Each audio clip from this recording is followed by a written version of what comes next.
Due to a technical issue, the first 45 minutes of this interview are of a lower resolution and quality than the remainder of the episode. We appreciate your understanding. And now, enjoy the show.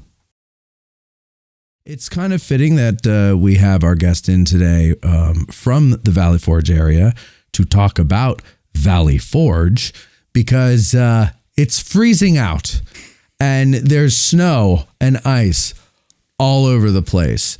And so we didn't know that, of course, when we set this up, but Ken Gavin has been on Patreon for a couple of episodes. We talked about Gettysburg during the American Revolution, part 1 and 2. And I said, why don't we have you back on for Valley Forge? Now you may be saying, what does this have to do with Gettysburg? What does it? Anything? Nothing, right? Not really. Not really. No. But you know what? We like history, and we have the 250th anniversary or birthday of the country coming up. And so we said, let's just start dipping our toes into this other stuff as well, because you need to cleanse the palate every once in a while when you do this every day of your life. We do, and it's history is a continuum. By the way, welcome, Ken. Thank you. It's good to be back. You're welcome. And as usual, I will make a push for two things. One, if you are not a patron, do it immediately. Oh wow, thank you. You're welcome. It's your check is in the mail, Ken. Thank you.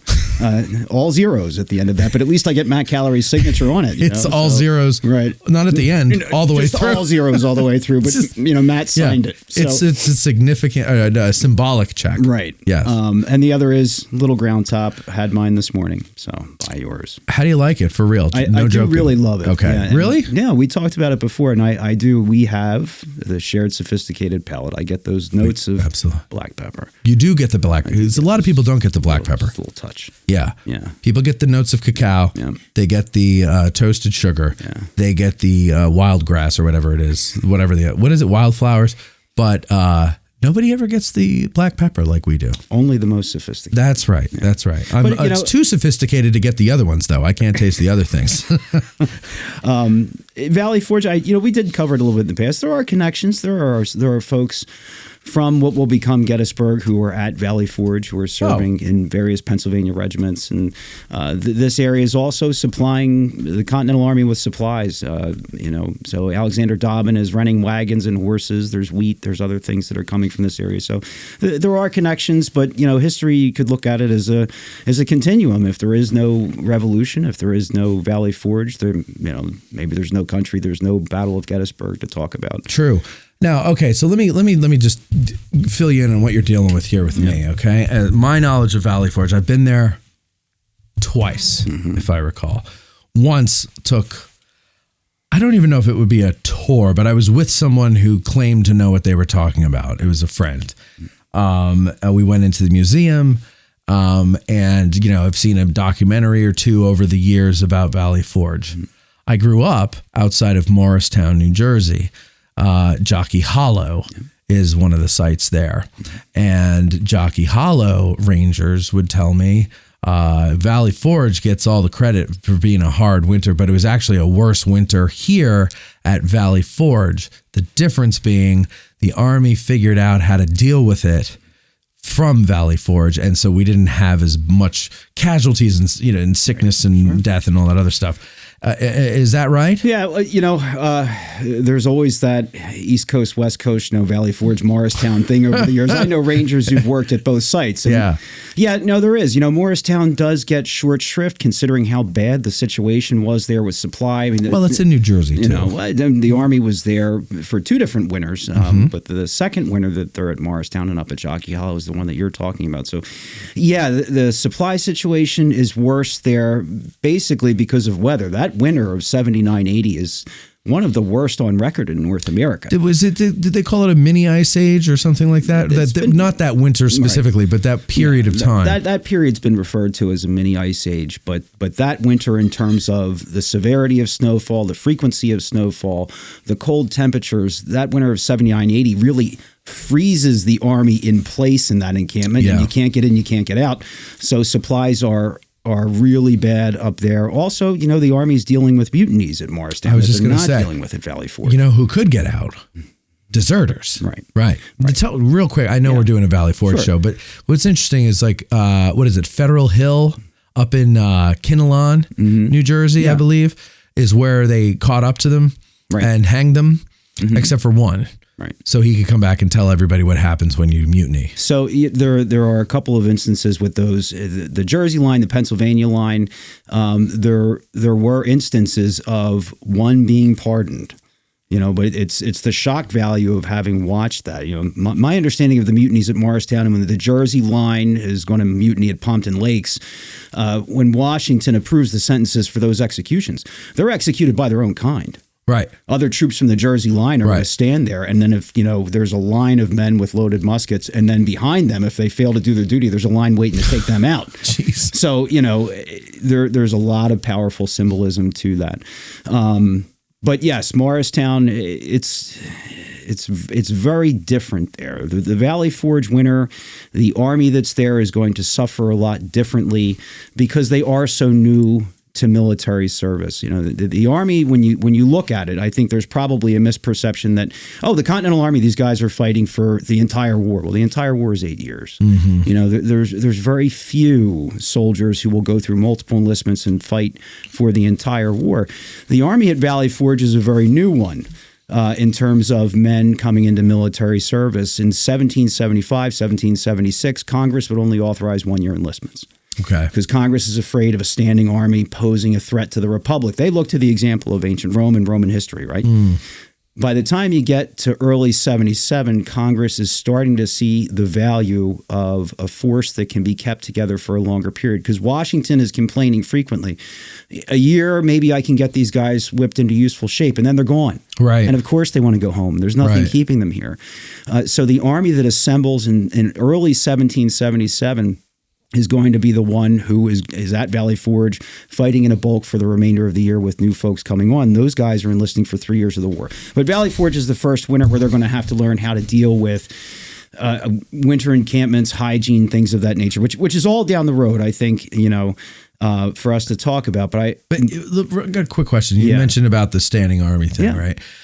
I don't study revolutions too much. So is it abnormal in revolutions for the revolutionary fighting force to resemble anything of a regular army? Is it typically militias?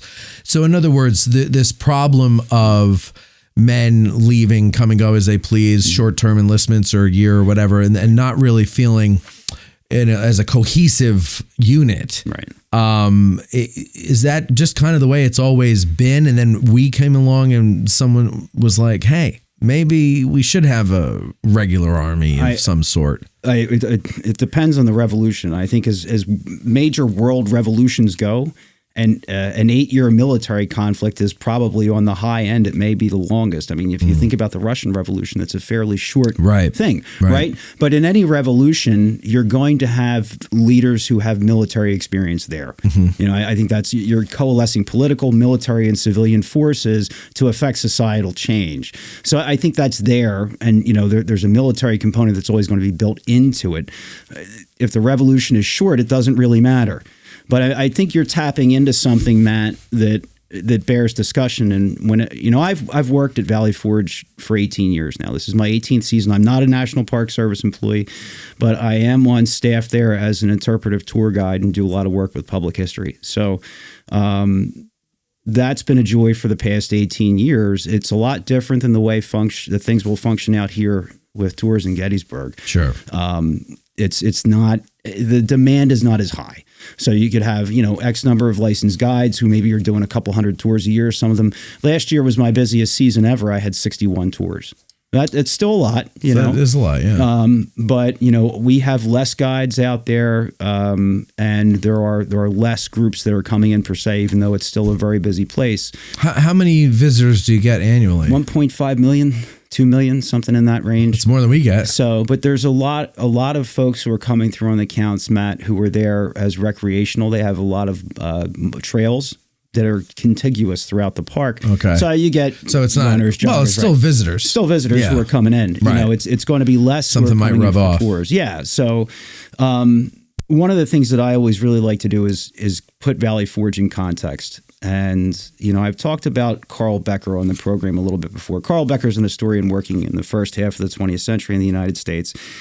And he was trying to look at history for the value of the general public. And when he was looking at history for the value of the general public, he was talking to folks who would be engaged in what we call public history today and saying, you need to try to take things down to simpler terms, but don't lose the complexities at the same time. That's the great challenge of the work. And when you look at an historical event, Becker would tell you that there is an ephemeral version and an affirmed version. The ephemeral version is the way it happens in history. It can happen one way. That's it. It's factual. It's one way. The affirmed version of the event is what historians play with: shape, mold, evolve over time. And when they're doing that work, it behooves us to be very careful with how we do that, because you start to change the event from what it actually was to fit a need, whether that's political, whether that's social, etc. So he was very committed to sticking to the facts. Part of what he would, would be context.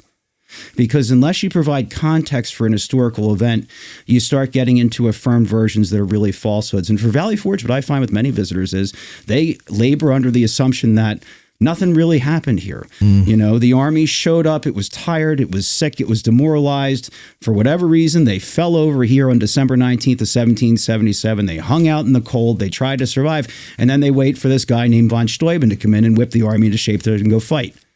And it creates these really weird, falsified bookends that don't do the actual story justice. One of the really hard things about doing work at Valley Forge is we're trying to cover a 6-month time period when the Army's there. Yeah. And really to contextualize that with the Philadelphia campaign that precedes it, I get 90 minutes on a lucky day, 2 hours, to tell a 9-month story. And it's like Gettysburg, you're dealing with a 3-day battle. If you want to look at the campaign, I know it's longer than that. You go back to early June, but you come here and you get the battle story. It's a bit different. So I think the context in many ways with Valley Forge is important, and I think that's where we should start. Well, really. So, okay, there's so many questions. Oh, okay. So the context. Why don't we start with that? Give us the context of Valley Forge. We'll move from there. I think it's a different kind of place in Pennsylvania. And that's what you... Hold on. I'm sorry. One of the questions came back to me, and I don't... Because it's based on something you said before, and I don't want to get too far away from it. The American Revolution. Now, I haven't read up on that as much as Gettysburg and all that stuff. But is it... It seems to me that there's what I was taught in school... There's what we've seen in popular culture. There's what we've heard. And then when you talk to somebody who really studies the revolution, they're like, no, it's complete. It's like a totally different story. And it's almost, to me, I think of, I remember my grandmother had this thing on the wall that she must have gotten during the bicentennial. And it was of, I think, Betsy Ross, sewing the flag and something. And then she had like this metal kind of pop out 3D looking type of Continental soldier, with a musket standing next to it. And then a few of those like Franklin mint plates in her curio cabinet and everything. But there seems to be a what's the word I'm looking for? Like almost that the revolution was Hollywoodized. I would imagine in order to get the country started, not so much started, but to keep it going right after it was started. So not necessarily for the revolutionary generation, but for their children and grandchildren, they had to almost mythological, like George Washington and I cannot tell a lie, I chopped down a cherry tree and all that stuff. Bullshit. Right. I think where's that come from? So it comes from the 19th century, mid-19th century, and progressing up into the period of the centennial in the 1870s is when you start to see a lot of that mythology take place. Because by that point in time, when you get to the 1870s, the revolutionary generation is gone. So the living memory of that event, as complicated as it was for 8 years, has now passed. And this goes back to what I was talking about with Becker. You see historians taking this event and say, how do we explain this to people? How do we make it relevant? You're post-Civil War. You're in an area when Reconstruction hasn't reconstructed shit for 1,000 good reasons. And you've talked to Rich Condon about that. That's been covered. But, How do we create this unifying time?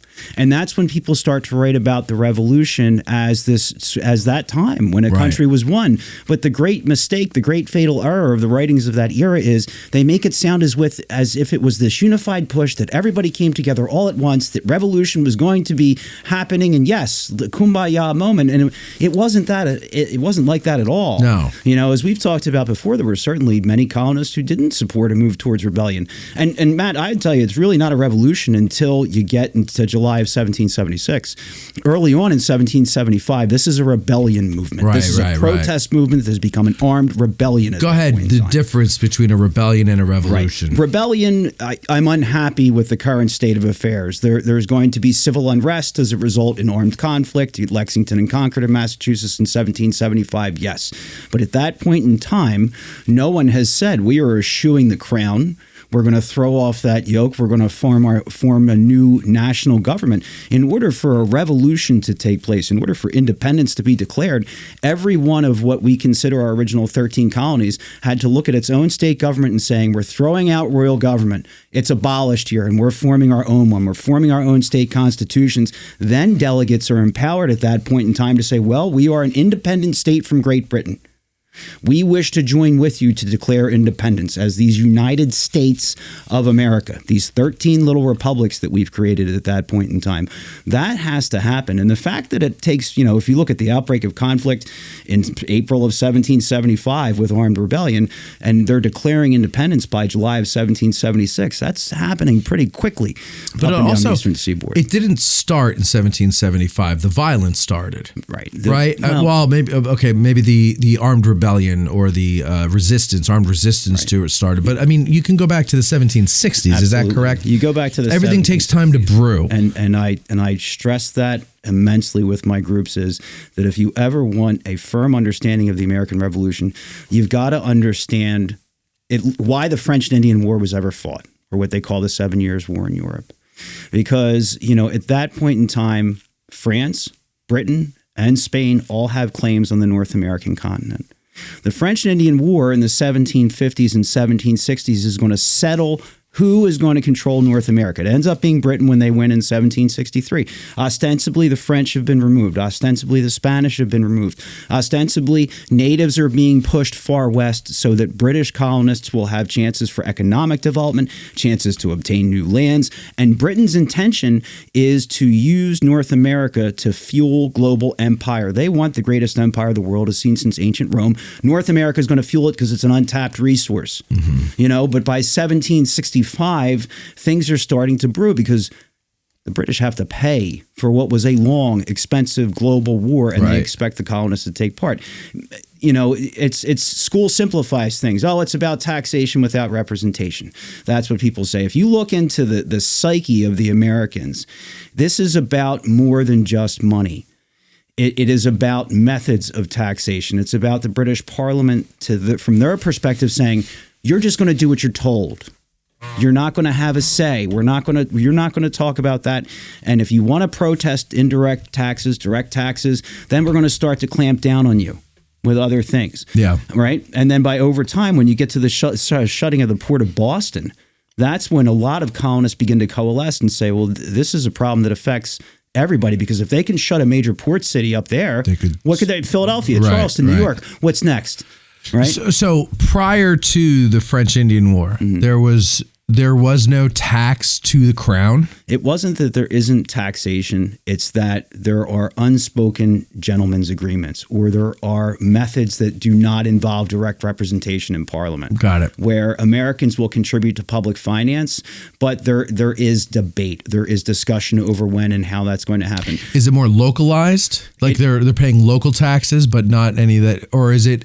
Or there's some both. Going back? They know that it's going back to the king. They know there's both. So, but is it because this is now a new tax to pay for an old war? It's a new tax to pay for a new war, but it's the methodology of there is no more discussion here. So, okay. This is, you will do what you're told. Yeah. And this is supposed to be the freest people in the world if you are a citizen of the British Empire at this point in time. That is an abridgment of rights. And when the Americans in the 1760s and 1770s see things like the Tea Act, the Sugar Act, eventually the Coercive Acts, and the shutting of the Port of Boston, they will begin to look to examples of recent history and say, well, hold on a minute. This is exactly the way that they've subjugated the Irish. This is how they've subjugated the Scottish. They've taken away rights. And keep in mind, you've got recent immigrants in North America who are from Irish those and places. Scottish, Irish, Scottish. Or you've got Germans who have left Central Europe that's been plagued by war for over 60 years at that point in time. And, they're trying to get away from despotism. They're trying to get away from landlords who are, treating them like serfs. And they're starting to see a pattern develop that might push them right back into those states of serfdom. So that is kind of a unique thing with the American colonies because, this is, no, never mind. I was going to say, colonizing India, for example. Yes, there would be Brits that would go over there and live there and everything like that. But we had native people here that were driven away. And then once we had the Europeans had the land, it was basically an extension of Europe. And so it's kind of unique in that people from all over Europe came over to escape the bonds of their European government. And then and it would probably even with representation of the British government here, it still probably felt more free than being back in Britain or back in Ireland, right? And so you're more sensitive to those encroachments on your freedom. And so you would be a little bit, and you also know what it brings because you left it. Yep. So you would be a little bit more willing to push back. So, so no taxation without representation isn't saying we don't ever want to pay taxes. No. It's saying you can tax us, but we got to discuss this. Like we have to negotiate. There has to be some representation here, and we don't have it. Right. And the last thing that Americans really wanted, I think, was actual representation in Parliament because you'd always be a political super minority. Sure. There was a system that had worked for well over 100 years during the colonial period. Historians today call it, many of them, the period of salutary neglect, where Britain is okay, the colonies are there, they're 3,000 miles away, this thing is working. You look throughout the French Indian War, there's perfect examples of the Massachusetts assemblies, the Massachusetts legislature looking at Crown demands during the course of the war and saying, yeah, we'll do that, not this. There's bartering, there's brokering, there's agreements that are made. It's when you get to this ironclad period where the British ministry in the 1760s is just saying, no, we don't care. Shut up and do what we tell you. Right. That's the problem for a lot of these people. And it's what coalesces a lot of people. And even if you look a couple of years into the war, you'll see personalities such as Washington saying, no, they pushed us into this. They pushed us too far. So, it is a complicated sort of thing. And I think, as I've mentioned before, there are other British colonies who are not going to participate in a rebellion that eventually becomes a revolution, like British Canada and East and West Florida become British possessions when the French Indian War ends in 1763. Okay. So if you're a British colonist up north in Canada, you're surrounded by many French speakers. There's a native population, probably not friendly to Britain, that's up there. And you are dependent upon the mother country for your survival because you are a super, super minority. Down in what was Spanish Florida, same thing. Yeah. You're surrounded by unfriendly folks to you. Yeah. So why in the world would Floridians or Canadians you get rid of any loyalty to the crown? They need them. We wanted East and West Florida. We wanted Canada to join, but they refused to do so. Georgia almost refuses to join the revolution early on. Right. They eventually do. So there are. It's very complicated that way. There's not overall unanimous support for this. And when you look at the colonies themselves, some of them are much better poised to enter into military conflict than others. Okay. Massachusetts has a very strong militia culture. They had dealt with many wars with the natives going back into the 17th century. Many folks from Massachusetts are fighting hard during the French and Indian War. In the American South, there is a system of subjugation with slavery that exists. There are strictures there that are in place where there is a military culture that is there for the event of a militia purpose. But also, let's be honest about it, in 2025, the militia culture in the South is also there to prevent servile insurrection. Sure. Right? Yeah. So, when you look at the middle colonies, things get a little bit different. In a place like Pennsylvania, which is a proprietary colony, right? If you look at our colonies, there's three types. There's a royal colony.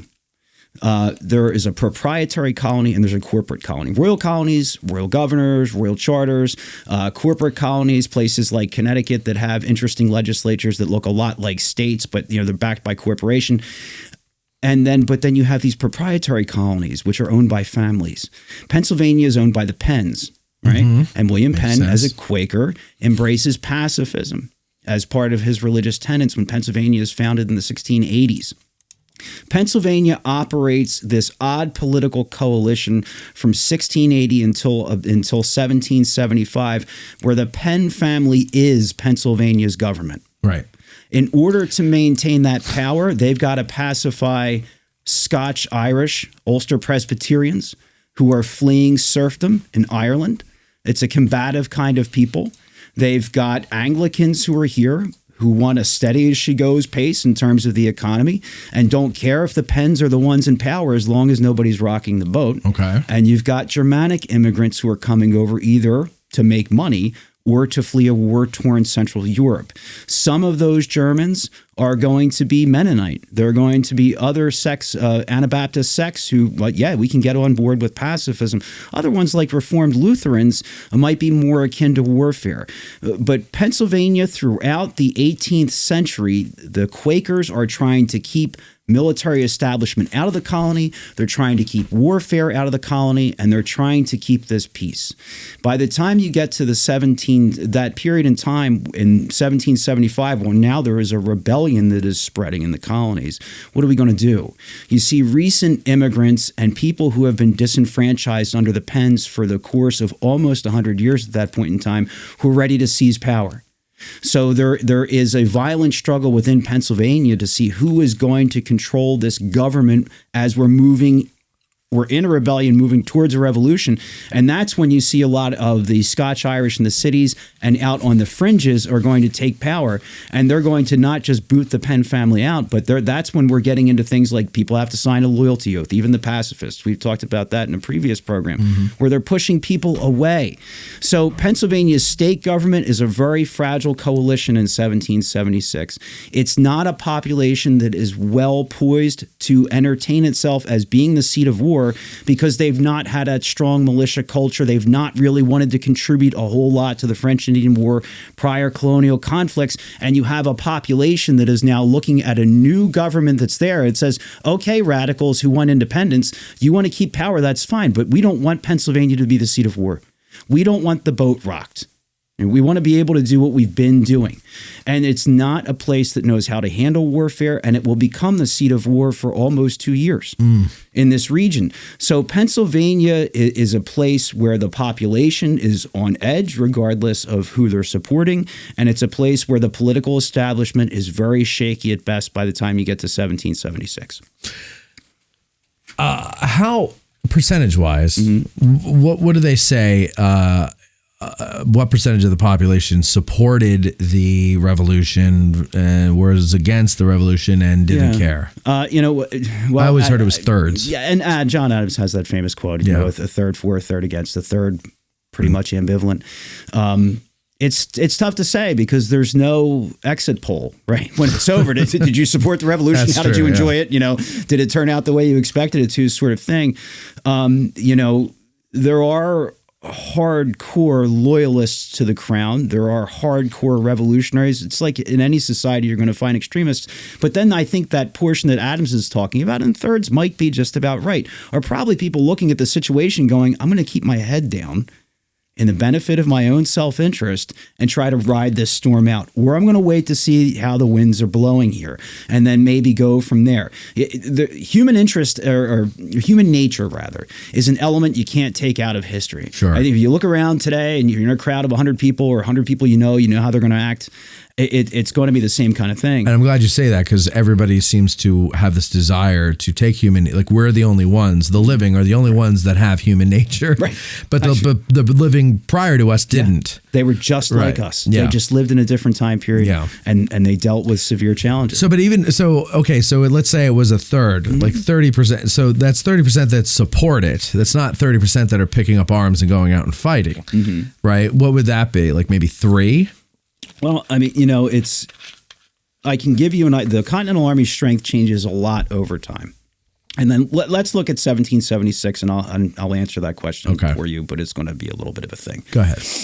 So if you look at 1775, Massachusetts is the seat of war. War's out of there very soon. By March of 76, the British Army has fled the city of Boston. New York is the campaign in the summer of 1776, and Washington is roundly defeated at New York. The army there that Washington has is about 20,000 men.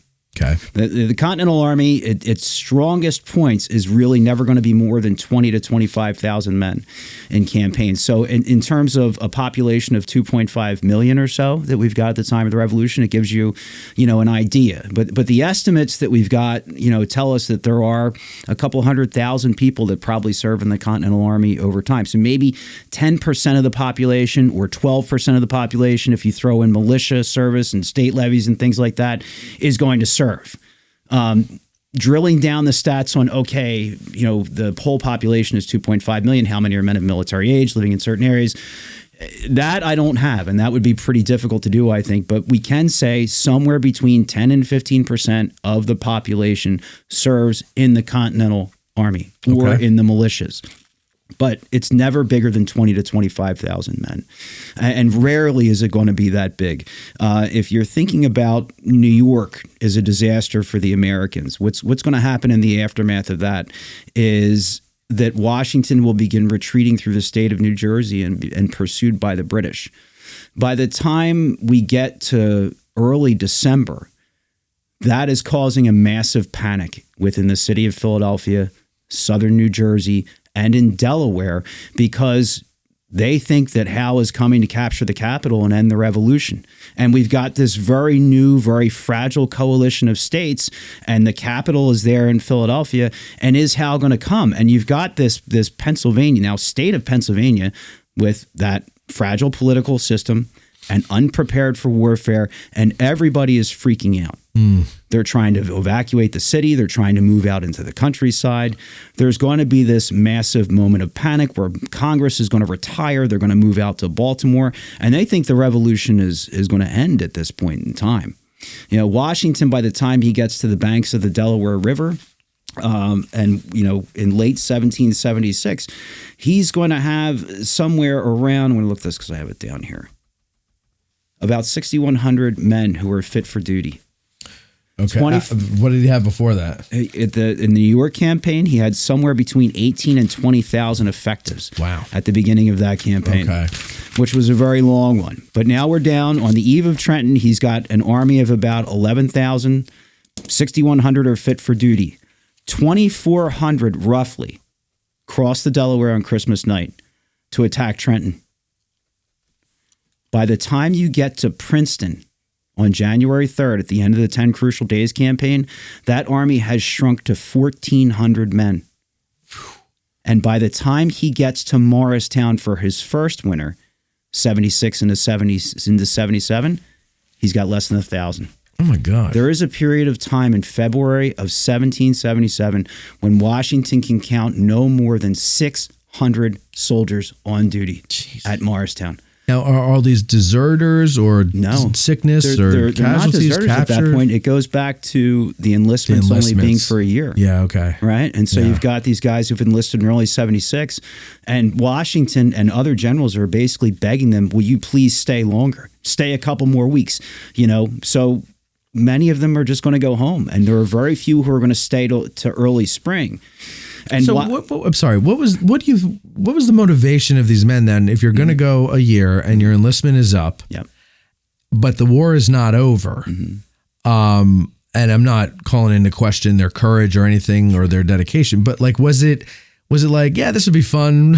Let's go out and do this for a while, and it's a year, and then you realize, this sucks. Right. So what was that? It's a combination of things.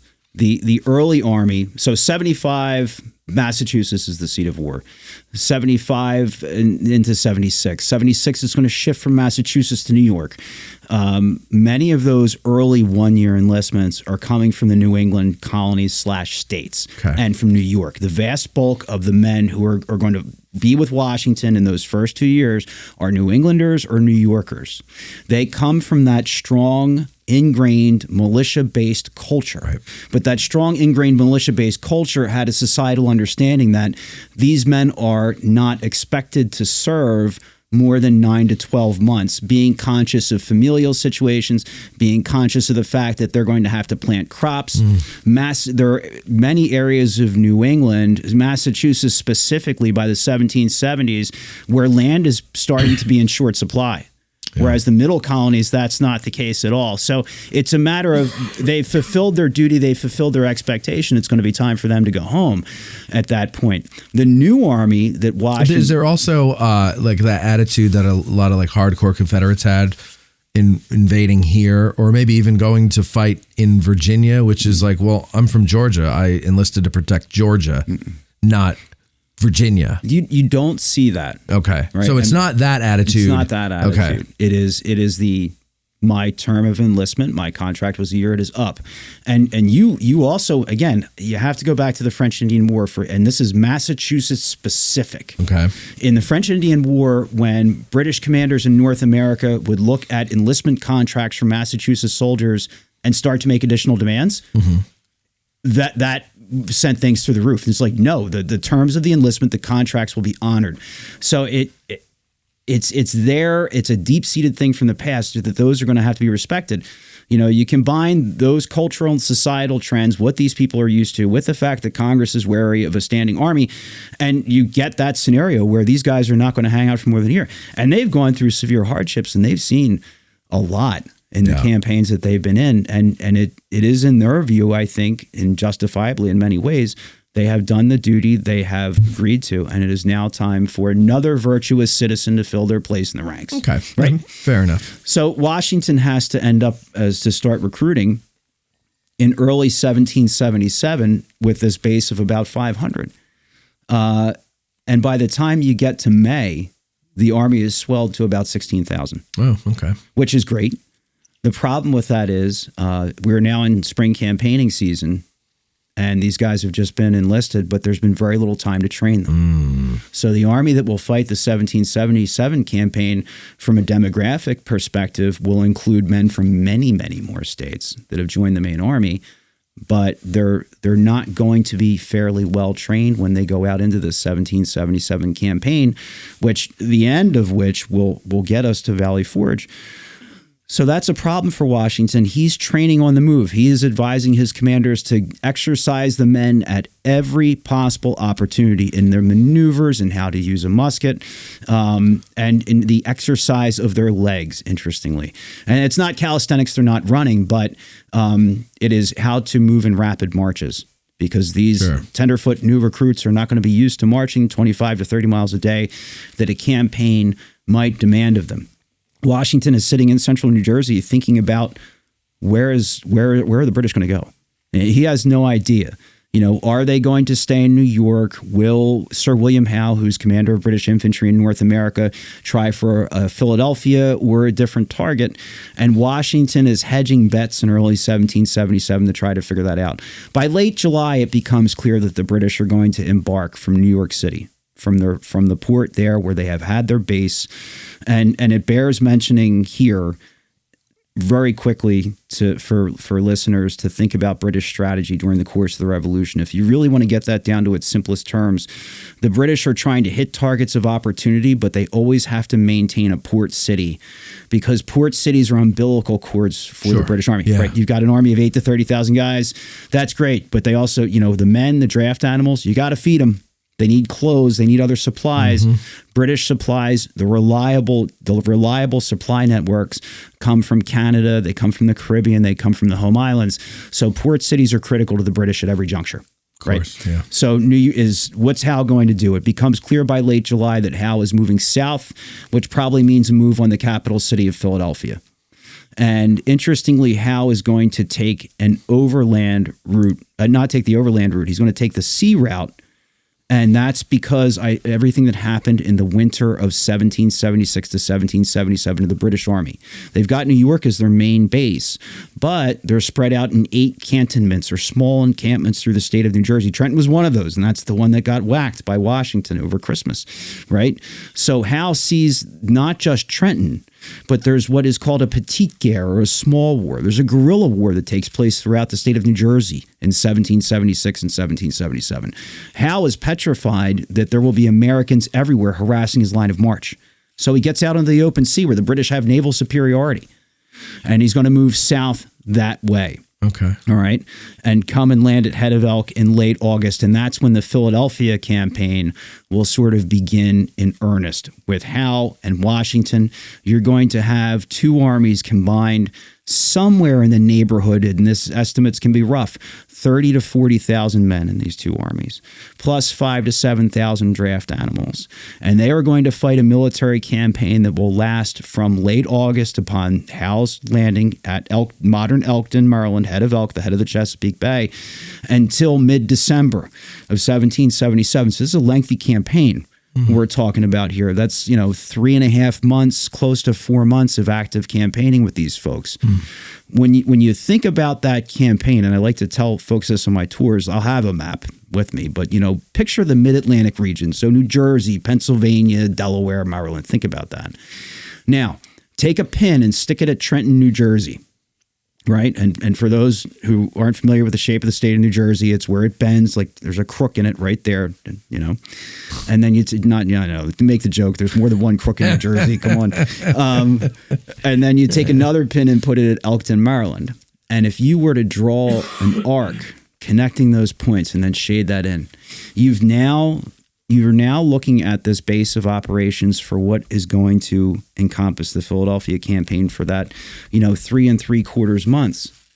So you've got 35 to 40,000 men, 5,000 to 7,500 draft animals moving in that area for that much time.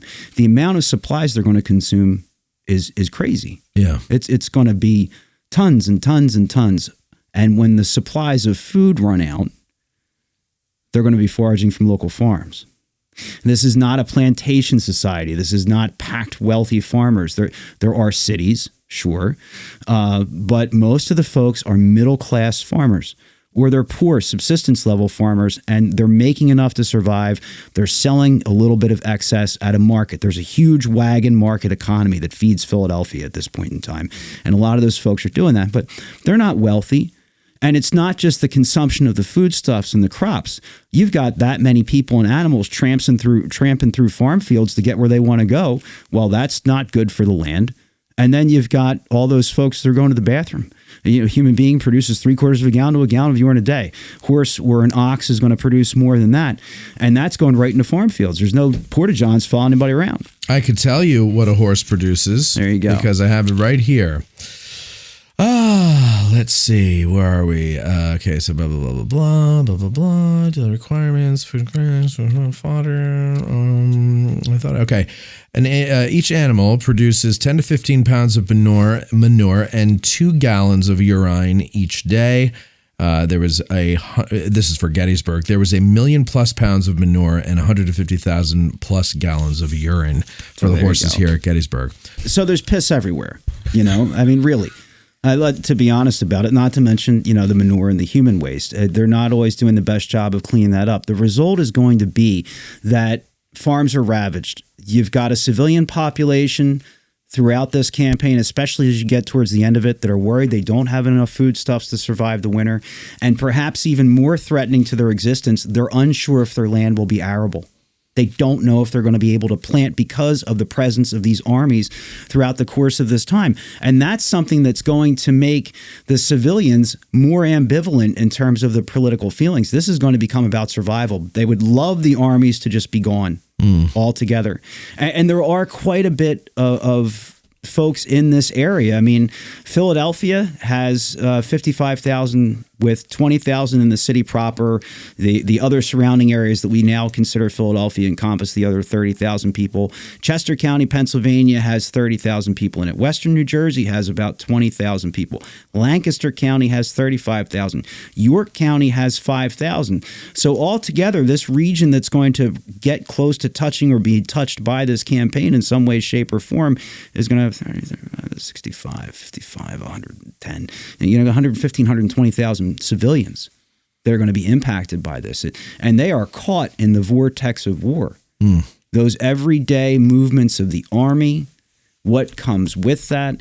But then you also have a number of battles that are going to be fought during the campaign. Brandywine on September 11th, you have Paoli on September 21st, Germantown on October 4th, the actions along the Delaware River in mid-October, going all the way into November. They're fighting at White Marsh on December 4th. So it's left the countryside depleted, and it's left the civilian population depressed. It's left them frightened. And these are people that have already lived through the Panic of 1776. In 1776, they were afraid Howe would get to Philadelphia. He never did. That's not what ended up happening. 1777, though, the British are going to occupy the city. Now it's become very real for these people. It's become a lot harder for them. Washington is defeated at Brandywine on September 11th, right? And then Anthony Wayne is surprised at Paoli on September 21st. But the American army is one, despite the fact that they're not winning these battles during this campaign, by all accounts, they're performing very well. And remember, these are guys who have just joined up in May. They haven't had a lot of time for training. They've done a lot of maneuvering. They're training on the fly. Even at Brandywine, Cornwallis, who is one of the senior British generals, will begrudgingly say the rebels formed damned well. So even from their opponents, they're getting a little bit of a compliment for how they perform, and they are fighting well. They are fighting hard. Germantown is very close to being an American victory. Weather issues, some logistics issues, some miscommunication issues end up making that an American defeat. And that is in October, after the British have occupied the city of Philadelphia. The Congress had fled Philadelphia on September 19th. Right after Brandywine is over, Congress is convinced once again it's not safe. We got to go. First, they go to Lancaster. Then that's not far enough. They put the Susquehanna River between them and the enemy, so they get to York, Pennsylvania, which is where they're going to be staying. Most of the Patriots in Philadelphia are also going to flee at that point in time. Philadelphia becomes an open city for loyalists and for the British itself. The British have occupied it by September 26th, but Washington hasn't given up. By the 4th of October, he is trying to hit an outpost of the British Army at Germantown. And it's, think Trenton on a big scale. Okay. Here's a surprise attack that's coming in the night. It launches at dawn in a fog bank, and it ends up just not going well for the Americans in the long run. But even after that defeat has happened, the American army is not demoralized. The officer corps is not demoralized. You'll see many of them writing about how close Germantown was. They don't feel that they've performed poorly.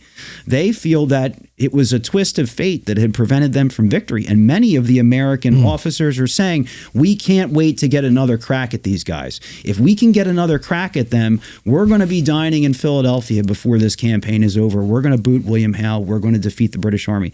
That's how the Americans are feeling in the fall of 1777.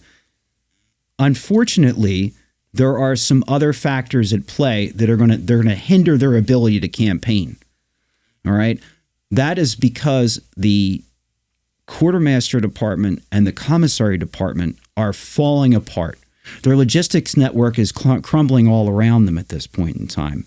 In the summer of 77, Congress had tried to institute some reforms in both the quartermaster's department, which is responsible for the Army's transportation and for getting supplies to the Army, and to the commissary department, which is responsible for procuring foodstuffs for the Army.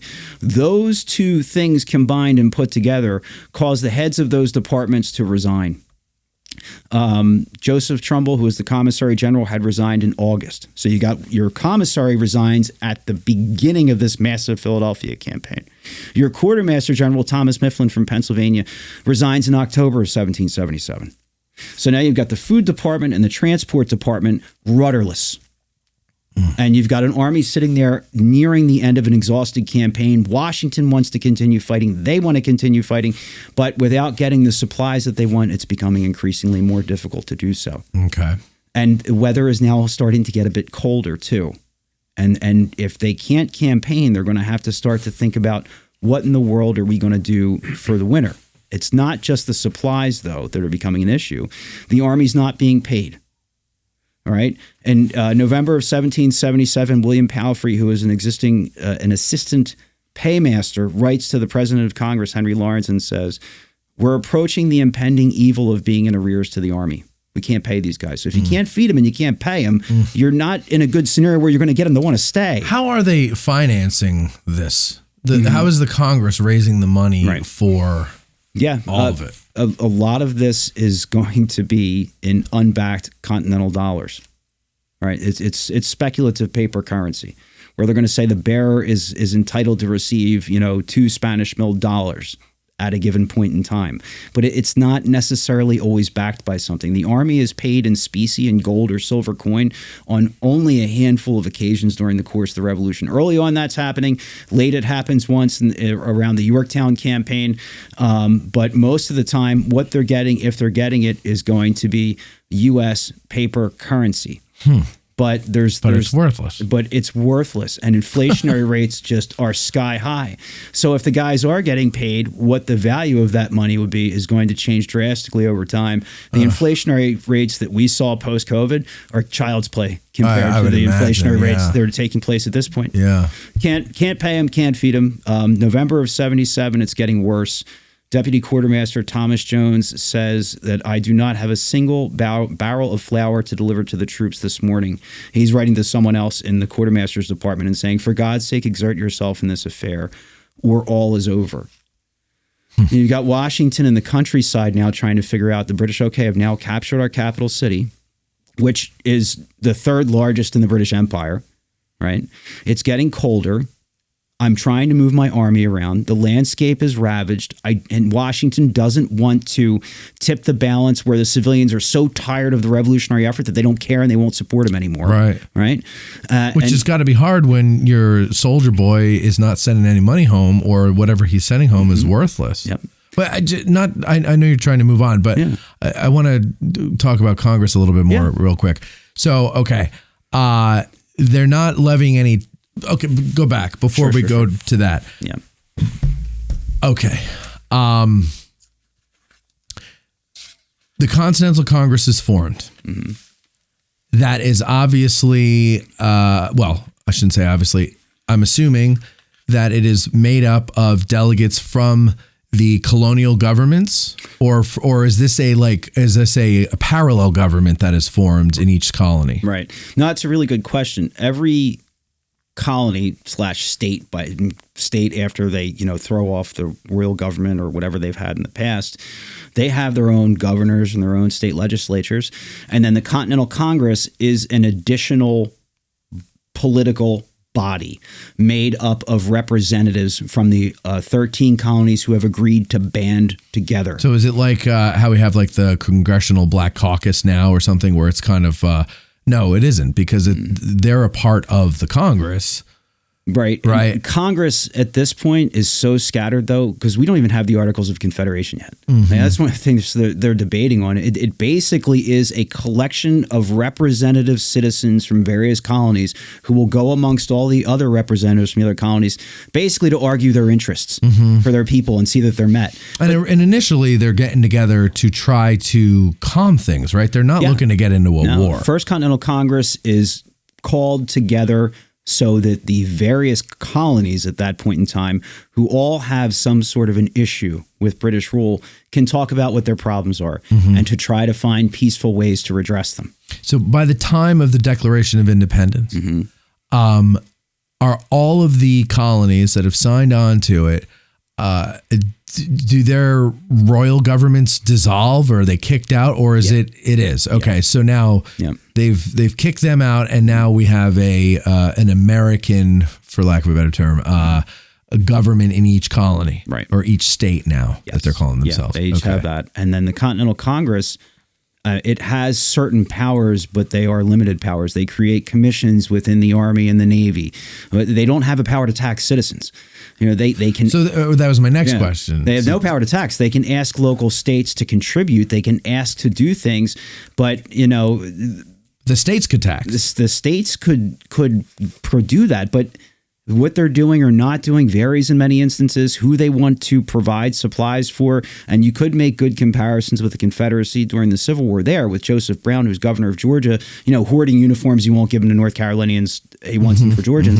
In the instance of the Continental Congress here has no power to say to New Jersey, hey, Maryland could use a hand. Right. Give them 100 blankets. There's nothing they can do in that regard. Right. So they're not together to do that, to deal with interstate issues. They're not. They are there to focus on the prosecution of, in simple terms, focus on the prosecution of the war. Okay. Because Washington as commander-in-chief does report to whoever the president of Congress is. In 77, it's Henry Lawrence. And they are trying to negotiate foreign affairs on behalf of the 13 colonies, because they're trying to work their way towards an eventual treaty of alliance with France. But they have very limited power in many other ways. Certainly not the power that the federal government wields today. So then if the Continental Congress is to prosecute the war, basically, that means that they're responsible for supplying the army? They are to an extent in trying to procure supplies.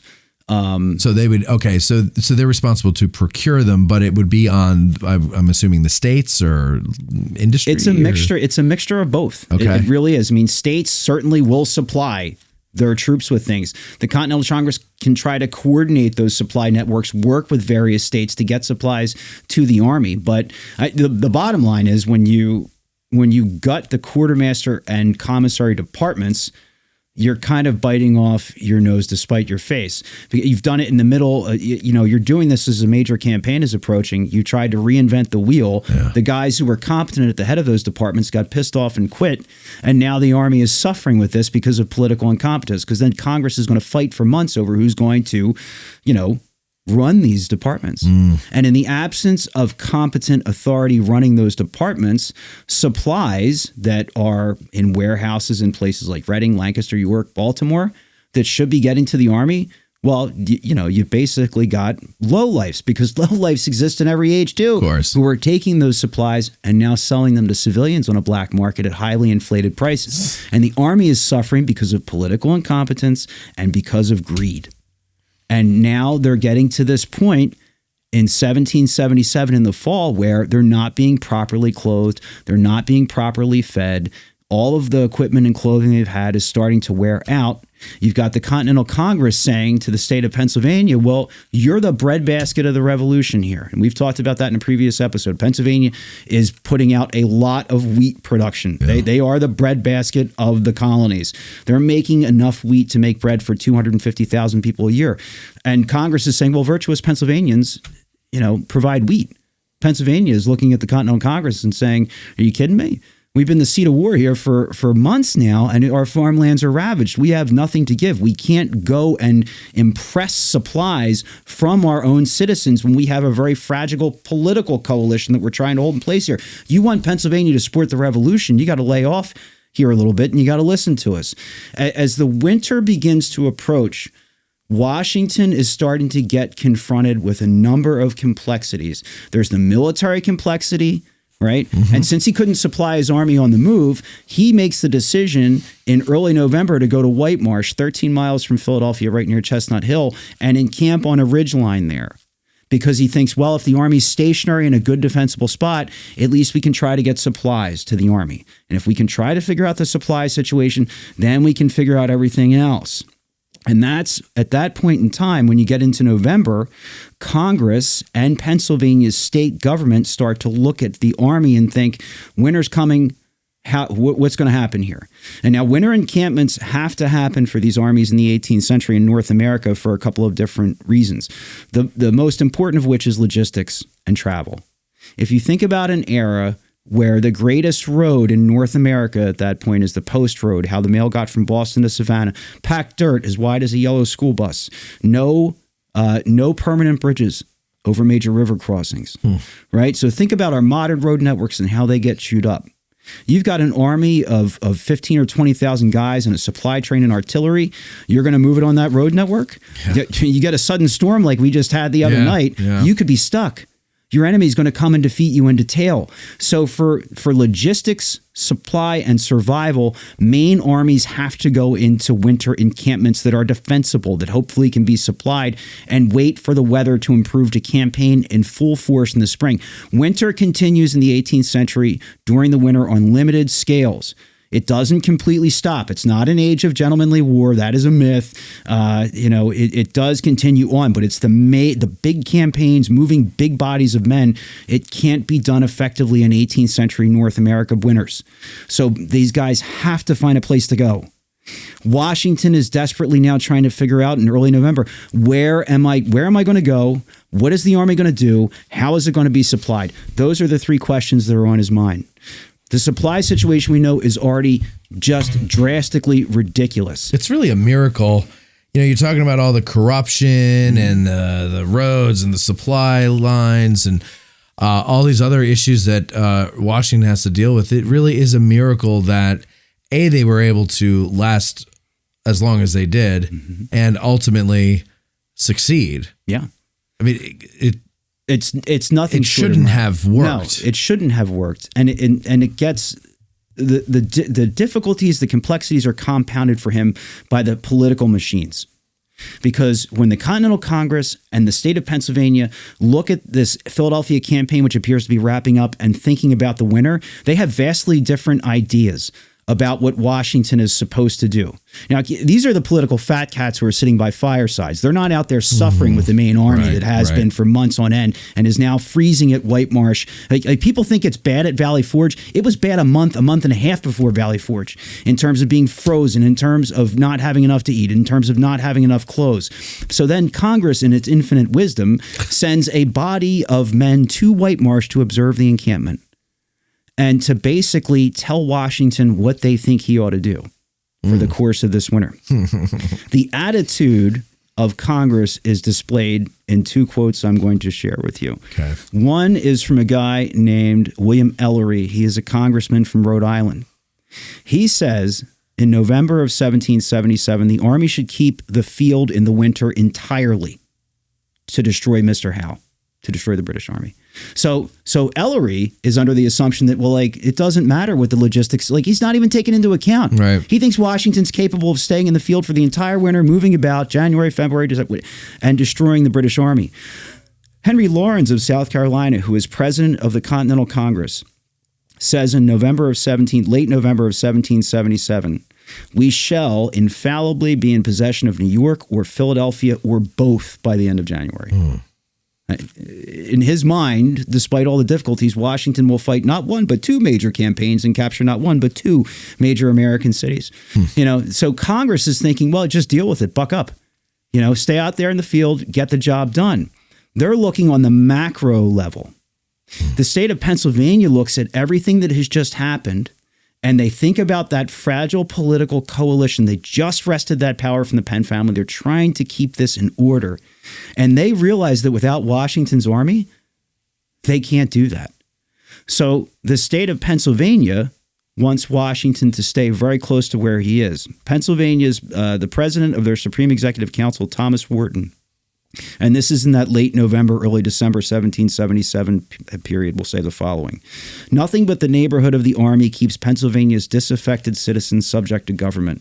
Even good Whigs, supporters of the revolution is what he means by Whigs, are in danger of becoming discouraged and giving up all as lost. So what Pennsylvania is basically going to say is, if you're going to winter, you need to stay within about a 15 to 25 mile radius of the city of Philadelphia. If you could take Philadelphia back from the British, that would be a bonus. And if you go anywhere else, we'll seriously consider brokering a separate peace with Britain.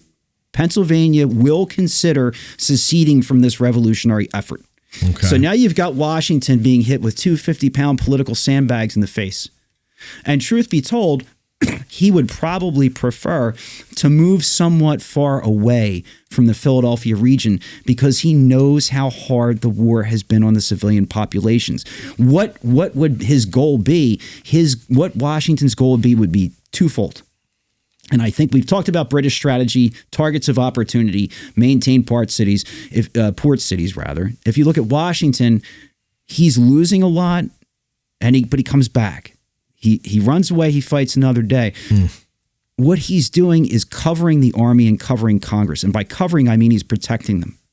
Because in an age where it's fractured along state lines, it's fractured along regional lines, where there is no ironclad unanimity amongst these 13 states, Washington realizes the only two national institutions that represent revolution are the Army and Congress.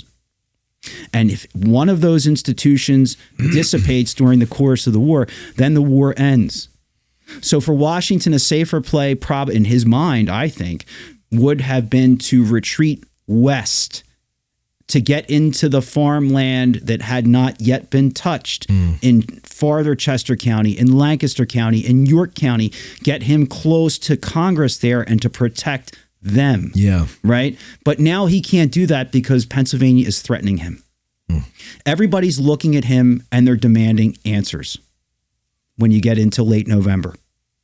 The committee that comes out from Congress they get there on December 3rd, and they come in a pretty haughty tone. Elbridge Gerry from Massachusetts arrives at camp and says, I have high powers. I have high powers and I have orders from Congress to tell you what we want you to do. And Elbridge Gerry and others for Congress are lecturing Washington on, you got to keep the field. You have to put the pressure on Howe. And one day after this committee from Congress gets to that encampment at White Marsh, the encampment is attacked by the British. And it changes the tune. It changes the tune very quickly because now Congress sees the state of the army and the state of the vulnerability that they've got, right? They're in a very good, strong defensive position at White Marsh, but it is so close to the outskirts of Philadelphia that the British can kind of picket them at will. Right, okay. And Washington doesn't want that. Right. So now he's realizing that winter definitely is here. I've got to do something. Where am I going to go? Because I can't stay on this White Marsh line as defensible as it is. So he's going to want a place that is easily defensible. He's going to want a place that is going to inconvenience the least number of civilians. He's going to want a place where he can sandwich himself between the British and Philadelphia and rich political and economic targets that are in those western counties of Chester, Lancaster, and York. Okay. And he's going to need a place that's big enough for his 12,000 men. So he finds Valley Forge. He finds it. Now, Valley Forge. That's a cool name. Right. What kind of forge? Iron? Iron. Yep. And what about it? What drew him to Valley Forge? Yep. So a couple of things. There are actually two iron forges, a sawmill and a grist mill operating there by the time of the Revolution, under the ownership of a wealthy family by the last name of Potts. Pottstown, Pennsylvania is named after them. Yes, I've heard of it. Pottsgrove Manor is their estate that still stands there today. Any relation to the famous actress Annie Potts? I don't believe so. Oh, that's a shame. Yeah. Wow. The things I expected today, an Annie Potts reference was not one of them. Now I have the Designing Women theme song in my head. I was thinking more of Ghostbusters, but yeah. And who's Harry Crumb? Right. And what else was Meshach Taylor in besides Designing Women? Besides, what else was he in? I don't know. I can't think of it. Nothing. But he was funny. He was. And remember Meshach. Tim Meadows used to do the skits on Saturday Night Live about Delta Burke? Yeah. Yeah. We got far afield. We did. Yeah, it's all right though. Poor Delta. Yeah. So Valley Forge. The Potts family. The Potts family. Annie's ancestors. Right. Annie's ancestors, maybe possibly. Mm-hmm. They are going to own the operations that are there, the industrial operations. Valley Forge is going to end up, in my mind, becoming the only place where the army can go that fits all of Washington's goals. But he has to sort of go through a few exercises to get there. You have to remember he's facing the political pressures from Pennsylvania and the Continental Congress, who want entirely different things and expect entirely different things out of the army. He's facing this supply situation, and he's got to take care of the army as best as he possibly can. So instead of making a unilateral decision, Washington does, I think, what a lot of smart leaders do. He polls his senior officers and says, what should we be doing for the course of this winter? You know, because at the same time that Pennsylvania is squawking, stay close to Philadelphia, try to recapture it. You captured, you know, you guys got Trenton last year. Why can't you retake Philadelphia? I mean, oblivious to the fact that Trenton was a small outpost that wasn't fortified the way Philadelphia was by the British, right? So, you know, southern New Jersey and Delaware are also concerned about the presence of the British Army and what that might mean. So Washington is trying to poll his senior officers. He does 2 different pollings with them. And as a result of the first one, he writes to Joseph Reed to say, stationing the army from Lancaster to Reading inclusively is the general sentiment, whilst Wilmington and its vicinity has powerful advocates. That's a lot of words that mean nothing. Washington is sending a report to a congressional attaché to say, well, I've talked to my senior generals about what we should do. A lot of them think we should go into small cantonments that connect from Lancaster down to Reading. Some other people think Wilmington would be good. He's buying time because he doesn't have a clear answer from his commanders at that point. Sure. He's also getting pressured by his boss, Henry Lawrence, the president of Congress. And Washington gets oddly snarky for him. He's usually very controlled, but he gets a little snarky with Lawrence in early December of 1777 when he's talking about where the army is going to go. He says it would give infinite pleasure to afford protection to every individual in every spot of ground in the United States. This matter has required more reflection or consideration than any circumstance in my whole life. And he's basically saying, putting Lawrence on notice, like, I would love to defend everything that I can and give everybody what they want. But with an army now of 12,000 men that is poorly clothed and poorly supplied, how in the hell do you expect me to defend Pennsylvania, New Jersey, and Delaware all at the same time? Not to mention the fact that I've got no damn Navy. Right? So he's trying to send a message to Lawrence. When he polls the senior commanders again, it starts to become clear that in hutting the army somewhere in the vicinity of Philadelphia that is far enough away from the British that they can't constantly henpeck Washington's lines is going to be the eventual solution. There are 2. How much time do we have left? About a half hour. Oh, okay. There are 2 quotes that I want to share that talk about why that Reading-Lancaster line of cantonments and then Wilmington. Explain a cantonment for people who are not familiar with these terms. Yeah, the way that I like to explain this very simply is a cantonment is a fixed camp for an army for an extended period of time. Okay. And that's basically like some fortifications involved? Yes. I mean, typically they're going to have to do that because, they're fixed. They're fixed, right? Cantonments, in my mind, also tend to be a little bit smaller. Like cantonment is not an encampment for the entire army. Right. A cantonment is typically for a portion of the army. Right. So, thinking about, here's the option to put those cantonments or smaller encampments on a line from Reading to Lancaster. And, conceptually, that is going to create a shield where the western counties are protected, where the army is in various points and could respond to emergencies in different points. It ends up not being a good idea. And I think Brigadier General James Irvine from Pennsylvania, a quote from early December of 1777, tells us why it's a bad idea. And here it is.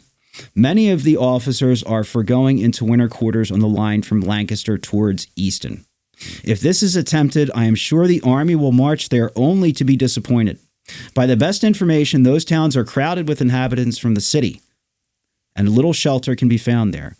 The general officers will set the example of going home. The field officers will follow their example. Captains and subalterns will expect the same indulgence, and the soldiers will apply for furloughs, and if refused, will desert. By these means, the army will be dispersed through the different colonies, and it will be impossible to collect them in time to open an early campaign. The country on every side will be left plundered, and vast numbers will apply for protection. The inhabitants will be dispirited, the credit of our money ruined, the recruiting service at an end, and inevitable ruin must follow. A little bit of hyperbole, yes, but I kind of like his style. He's making the point about why these cantonments or this string of loosely connected encampments is a terrible idea. because you have scattered your army out. You have now, if you do that, you are ignoring the old military maxim of concentration of force. Concentration of force is going to be essential to waging a campaign effectively. You could also look at the example of 1776, the winter previous. What did the British do? They spread out a portion of their army through a number of different cantonments in New Jersey. It didn't work well. No. Trenton was overtaken. The other ones were harassed by Americans on a regular basis. And Irvine's doubling down by saying this is going to result in a lack of discipline. And these cities are these smaller places, right? These smaller towns that are there. They're not big like Philadelphia. They're already crowded because everybody who was a patriot who left the city went to these places. So where are you going to put the soldiers in these towns? There's nowhere for the people to go. And that the Irvine does a very good job of summing up why this idea of the string of cantonments is bad. All right. Wilmington is that other option that's going to come up as one that is debated amongst the senior officers. And there are two times when they sort of discuss this. John Peter Gabriel Muhlenberg is a general serving in the Continental Army, and I think he does the best job of telling us why Wilmington is not a good idea to pursue for the winter. And here's what he has to say. Wilmington and its environs are so near the enemy that there is the greatest probability of their frequent alarming us. Consequently, the end intended, that is the ease of our army, will not be answered. Secondly, our army will certainly diminish, at least for the winter, by a number of soldiers receiving permission to return to the different states they came from, which perhaps enable the enemy to gain material advantage over us, especially if it should be found necessary, on account of covering, to quarter the men some distance apart. Thirdly, the upper part of Pennsylvania would be left entirely to the mercy of the enemy and the communication with the eastern states cut off. Fourthly, the enemy will have it in their power to draw more supplies from the Jerseys than it would be possible for them to draw from the lower counties, even if they were entirely given up to them. For if the army lay at Wilmington, one armed vessel would be sufficient to prevent us from affording any relief to the Jerseys. The Jerseys. Right. That's interesting, the Jerseys, because there's always been this debate that South Jersey should separate from North Jersey. But I think back then they were referring to East and West. Yep. Isn't that right? Yeah, East-West is how it is back then, unlike the North-South of today. So that's interesting. Yeah. I wonder why it shifted. Why did the dividing line kind of move like that? My understanding of that is that as Philadelphia and New York become major population centers and as time progresses, one attaches to one. One attaches to the other. That makes sense. And it's economic and social ties. Just like there's a reason folks out here in Adams County are Ravens fans. Yeah. Because they have no taste. Use your words, not mine. No, that's what all my Eagles fan friends say. And I am one, and we had a nice day yesterday in the snow. So, but because you've got Adams County, or what became Adams County in 1800, always had these ties to Baltimore. Yeah, it's our port. Right, it's your port city. Yeah. So, but Muhlenberg here, when he's talking about Wilmington being bad, I mean, and if you just think about the map if you put the Continental Army at Wilmington, now all those precious resources in the western counties of Pennsylvania, well, the enemy can just walk right over there. They're going to walk right over to York. Wilmington is a very small city in the 18th century. There are not enough houses there to quarter soldiers. There's not enough space for barracks. You're going to have to spread them out. They're going to be in cantonments. So you got that worry of desertion. You've got that worry of a breakdown of discipline. And the fact that it's a port city when you've got no navy, how are you going to control a port city without a navy? And that's when Muhlenberg's talking about one armed vessel can bottle these guys up if they're going to stay there in Wilmington. So Wilmington is not going to be it. Okay, go ahead. I almost had a question, but it flew out of my head. So Henry Knox is going to kind of hit on what the solution is without using the word Valley Forge. Henry Knox on December 1st says, if the cover in the range from Lancaster to Reading should be found insufficient, which it is, I should be for hutting the whole army about 30 miles distant from Philadelphia in some position which should have the Schuylkill about 10 or 12 miles on the right or left. Schuylkill River. Yep. The goodness of the position to determine this. I have the honor to be, with the greatest respect, Your Excellency's most obedient and humble servant, Henry Knox. That's his opinion on December 1st. Now, that doesn't describe Valley Forge to a T, because Valley Forge, the Schuylkill River, is part of that encampment. But Knox is the guy who's hitting on what's going to happen. And when Washington looks at the situation in sum toto, the political pressures, the economic pressures, the wants and needs of the soldiers, that he wants to get these guys into a place where he can try to get them rested and recuperated, what gives him the best opportunity to do this, to keep the army together? It's going to be something like what Henry Knox suggests.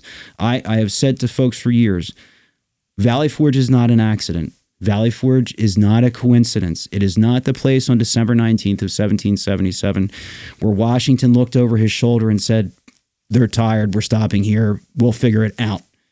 It's carefully chosen. There is no other place that the army could go that's going to fit all of the military, political, and economic goals that Washington had for his winter encampment. When you go there,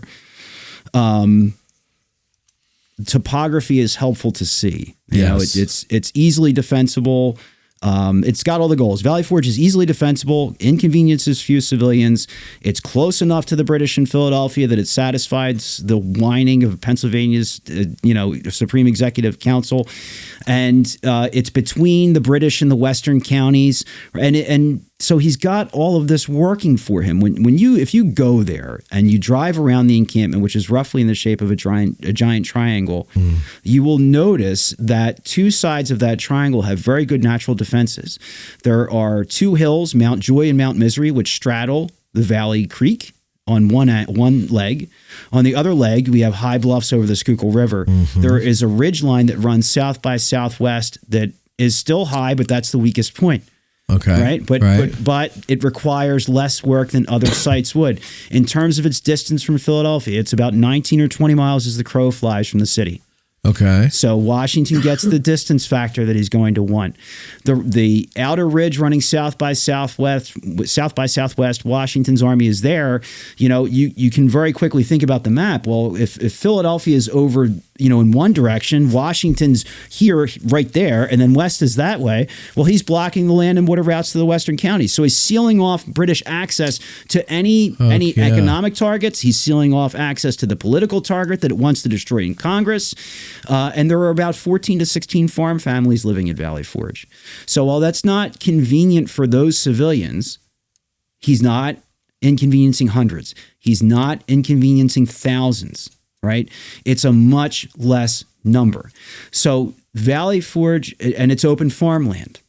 He's got space big enough for his army of roughly 12,000 or a bit more to encamp them when he gets there. This place is going to fit all of the goals. And if you think about everything else that's debated, or if you look at a map of the region, looking at it now, this is the area that is really going to hit the mark for him. So from end to end, how many miles are we talking here? We are talking, I'm going to do this by leg of the triangle. So we always start up at the Muhlenberg Brigade huts, which is one tip point of the triangle on that outer line of defense. That's about 2 3/4 miles that will run. Then you've got the shortest leg of the triangle runs along Valley Creek, about 1.5 miles.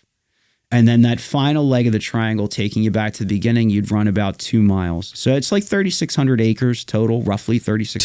Today. But at the time, was it bigger? Because Gettysburg, the battlefield was bigger than it is now today as a park. So the entire main encampment at Valley Forge National Historic Park is preserved.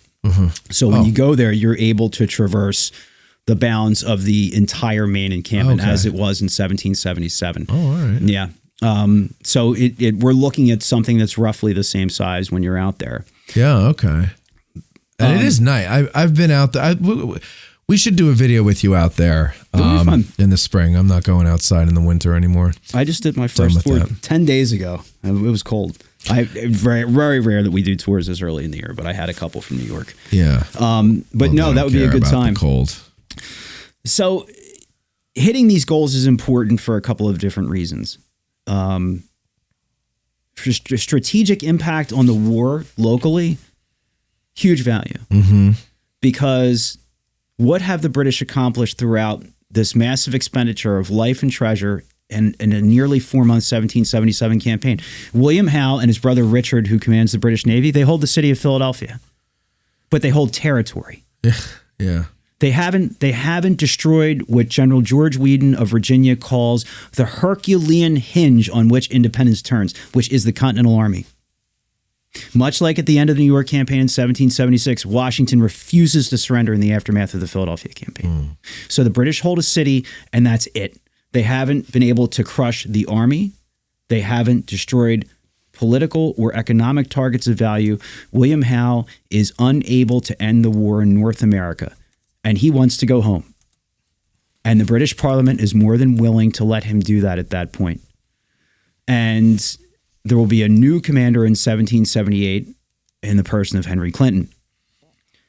I think, and this is a Ken Gavin opinion, right, that the encampment at Valley Forge also has a massive impact on foreign relations. And I will say in any day and age in U.S. history that you cannot separate domestic events, domestic policy from foreign relations. I think they have to be intertwined, or you have to look at them that way. Yeah.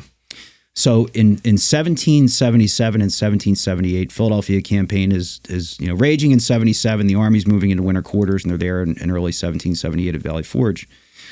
Benjamin Franklin and others are in France trying to negotiate a treaty of alliance with the French.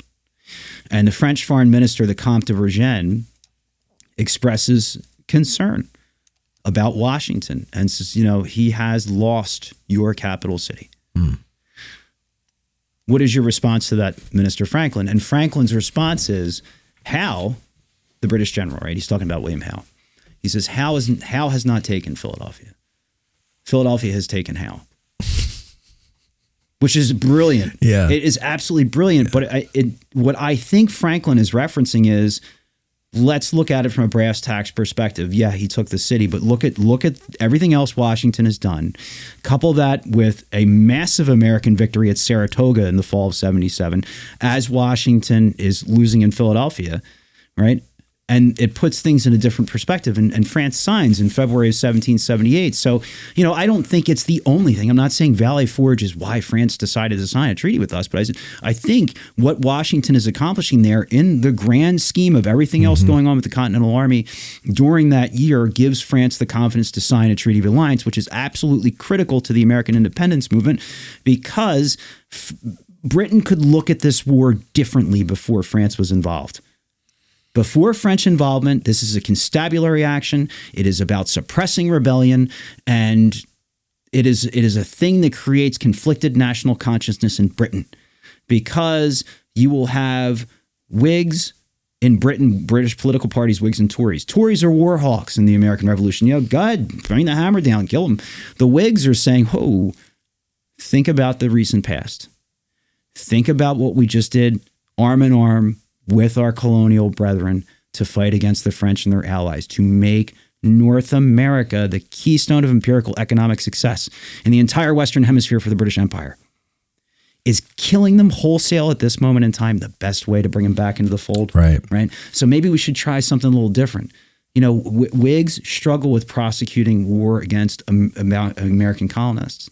Whigs don't struggle with prosecuting war against the traditional enemy of France.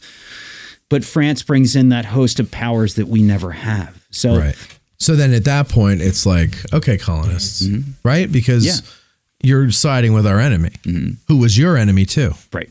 Yeah. Yep. Okay. But, now the fact that France has come on board means that Britain can never operate from a perspective of taking the foot off the gas. Because the French have a strong professional army, because the French have a navy that globally can go toe-to-toe with the British, and because those two empires had fought with each other at least 6 times in the 100 years prior to the American Revolution, once France gets involved and signs that treaty in early 1778, British focus is now scattered globally, because they have to think about, how do we protect our possessions in the West Indies against the French? How do we protect ourselves from a French invasion? How do we protect our interests in the slave trade off the western coast of Africa? How do we protect what are our interests that are burgeoning in India and in that region? And how do we make sure that France doesn't start to take these things away from us globally? That means that British troop strength and naval strength can't just focus on North America anymore. The British line gets stretched throughout the entire globe. And when France becomes actively involved, do we see campaigning here in North America with French soldiers immediately? No, not really. right? Yorktown's the biggest land engagement where they're involved, and it's going to be like 3 years later. But throughout that entire time, France is doing things across the world to annoy Britain and to fight them. And what it does is it creates a nonstop grind of the war for the British. When the campaigning season in North America moves into a winter phase and it's hard to move around big bodies of troops, well, hurricane season has just ended in the West Indies. So it's perfect time to slog at it down there. So they're just getting battered and hammered from 1778 on. And after 5 years, it is a drained treasury. It is a drained government. It is a drained populace that wants an end to war, because it's not just France. Spain has now joined into the effort as well. Not as an ally of the Americans. Spain will never formally ally itself with America. Spain will ally itself with Bourbon France. They're both Bourbon monarchies. But the Dutch and others are really starting to hem in too. Everybody who has revenge on Britain is getting in on this. But the catalyst is French involvement. And Valley Forge, I think, has part of that, is part of the reason for that, what Washington's able to accomplish there by bottling Howe up. Howe is sent home. He has to go in front of a board of inquiry with Parliament to talk about his prosecution of the war, why he did the things he did, why he wasn't able to crush Washington, why he didn't go to the aid of Burgoyne, who was defeated at Saratoga in the fall of 1777. There are a lot of serious questions that are being asked. So while he loses battles, he accomplishes a great deal during the campaign. And you have, I think, rather miraculously, that newish army that is going to fight that campaign for him. And when they get to Valley Forge, are they demoralized completely? No, I don't think so. I think these are guys who have been through the ringer, but when you look at their writings, they've had a lot of near misses. So, okay, now let's get to Valley Forge. We got about 15 minutes left. So,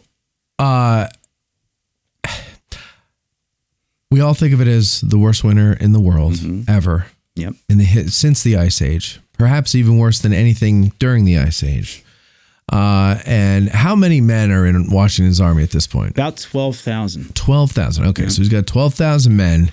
And they build winter camps, or by that I mean like cabins and things, or something like that. Let me try to paint a picture for you. Yeah. The army arrives on December 19th of 1777. My dad's birthday. December 19th. Yes. No kidding. Well, Valley Forge Day. I'll let him know. All right. Get him a cake. They're shaped like Washington's hat. Headquarters. Yeah, something like that. Yeah, his headquarters flag. Yep. I'll lend you a sword. You can use it to cut the cake. There you go. Oh, I like that. Yeah. There is no infrastructure whatsoever when the army gets there. Sure. This is basically open farm fields. There are not a lot of existing woodlots because the iron forges have been in operation for over 20 years at this point. Much of that's been used up for charcoal. The army is divided into squads of about 12, and every squad of 12 is given instructions for how to build their hut, and it makes IKEA instructions look like a PhD dissertation. These guys are told, there's the line, go build. Right. Right. And keep in mind, it's an army that's short on clothing. It's short on tools. It's short on food. Everything you want, they're short on. Yeah. So the resources they possess to start building a city out of nothing. Out of nothing. Yeah. And Thomas Paine is there as an observer in the first 2 weeks of the encampment and says, it was not an army of men, but an army of beavers. That is how fast timber was being felled to erect the huts, because until they can get themselves under shelter, they're out in the cold. Sure. Right. So you're saying that it was denuded of trees because of the forges. So how far did they have to go to find wood? So in the beginning phases of the encampment, it's not super far. There are some woodlots that are close, Okay. And this is best estimate kind of work, but because it's the best we can do based on documentation. Early on, we think they were getting to wood pretty quickly to build.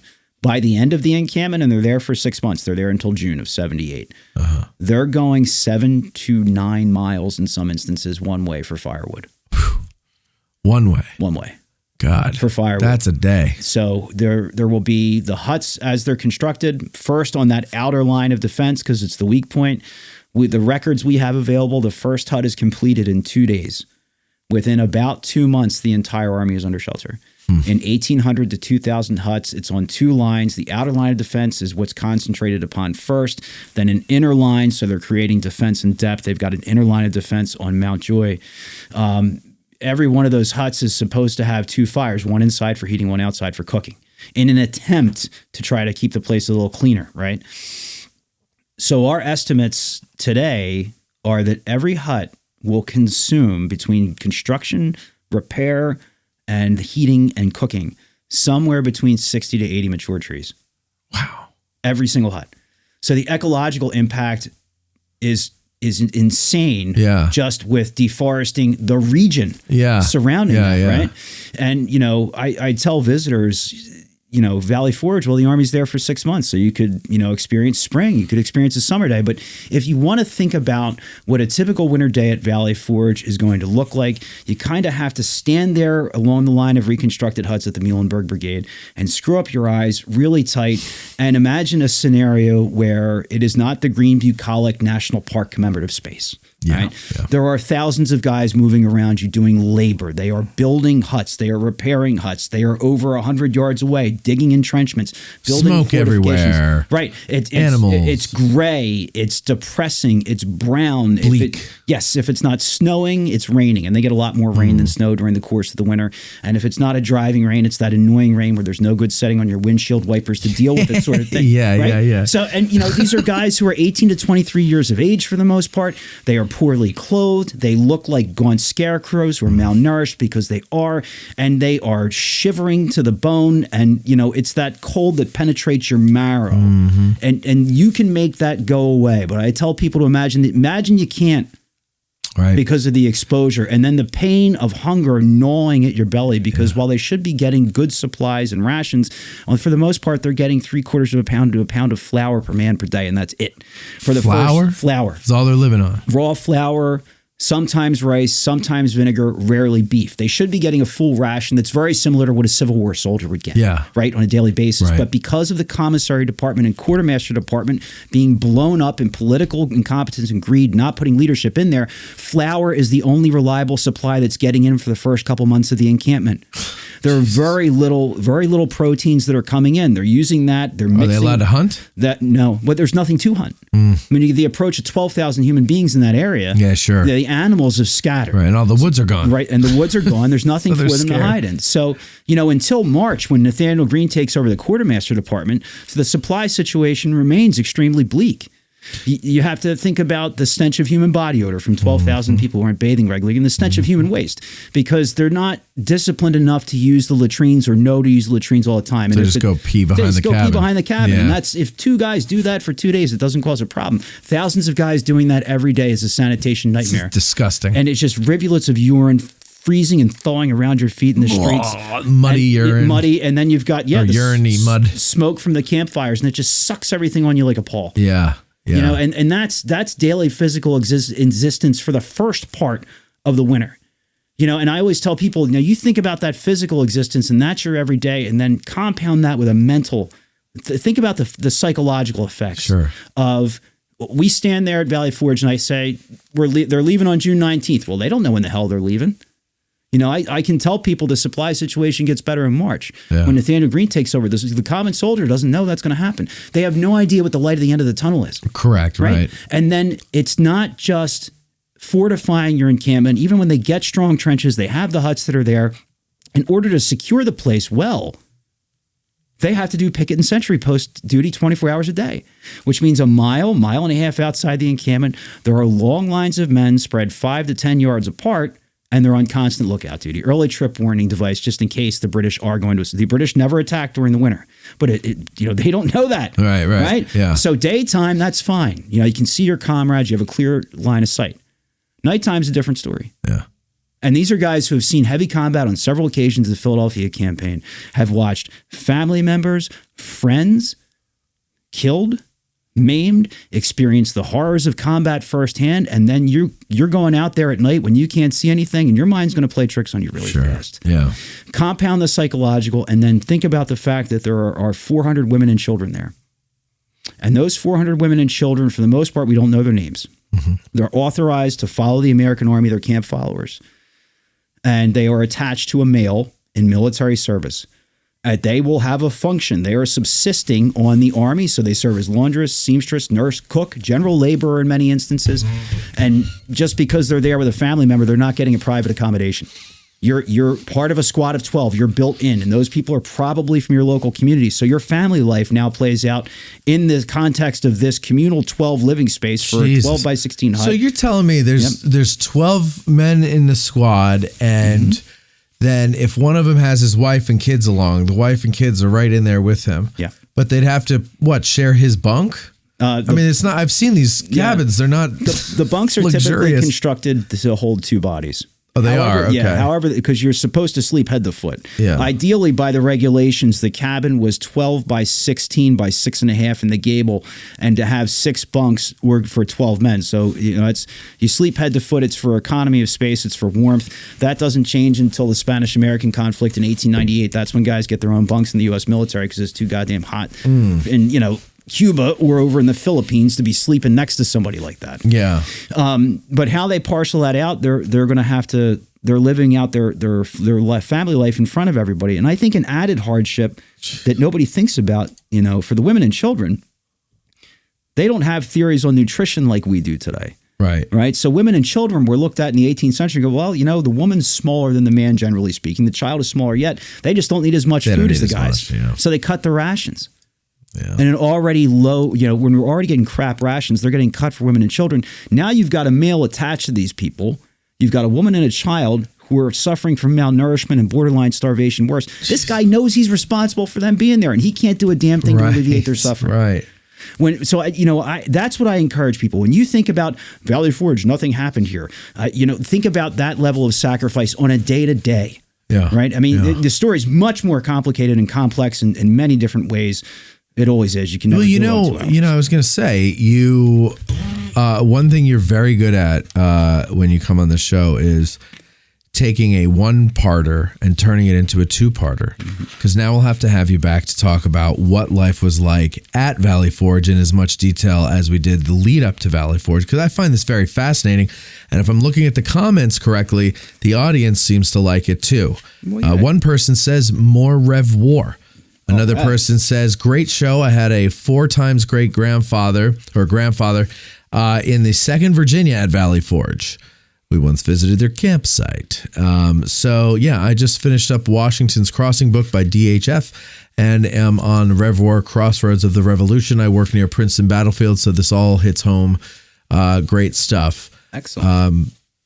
And then all of my regular viewers also seem to really like it too, and so that's good. So I think what we'll do is that. Okay, Ken, is that possible? Anything is possible. I agree, and then we'll also talk maybe about us coming out there in the spring and doing a video out there with you, because we got to do more of that. I think that'd be awesome. Anything you want to say in closing before we let the audience go about their day? Let me 1 second here. Let me see if I find this quote. I want to share it. All right, and this will be the quote to end all quotes, and of course to start off the next show. I hope so.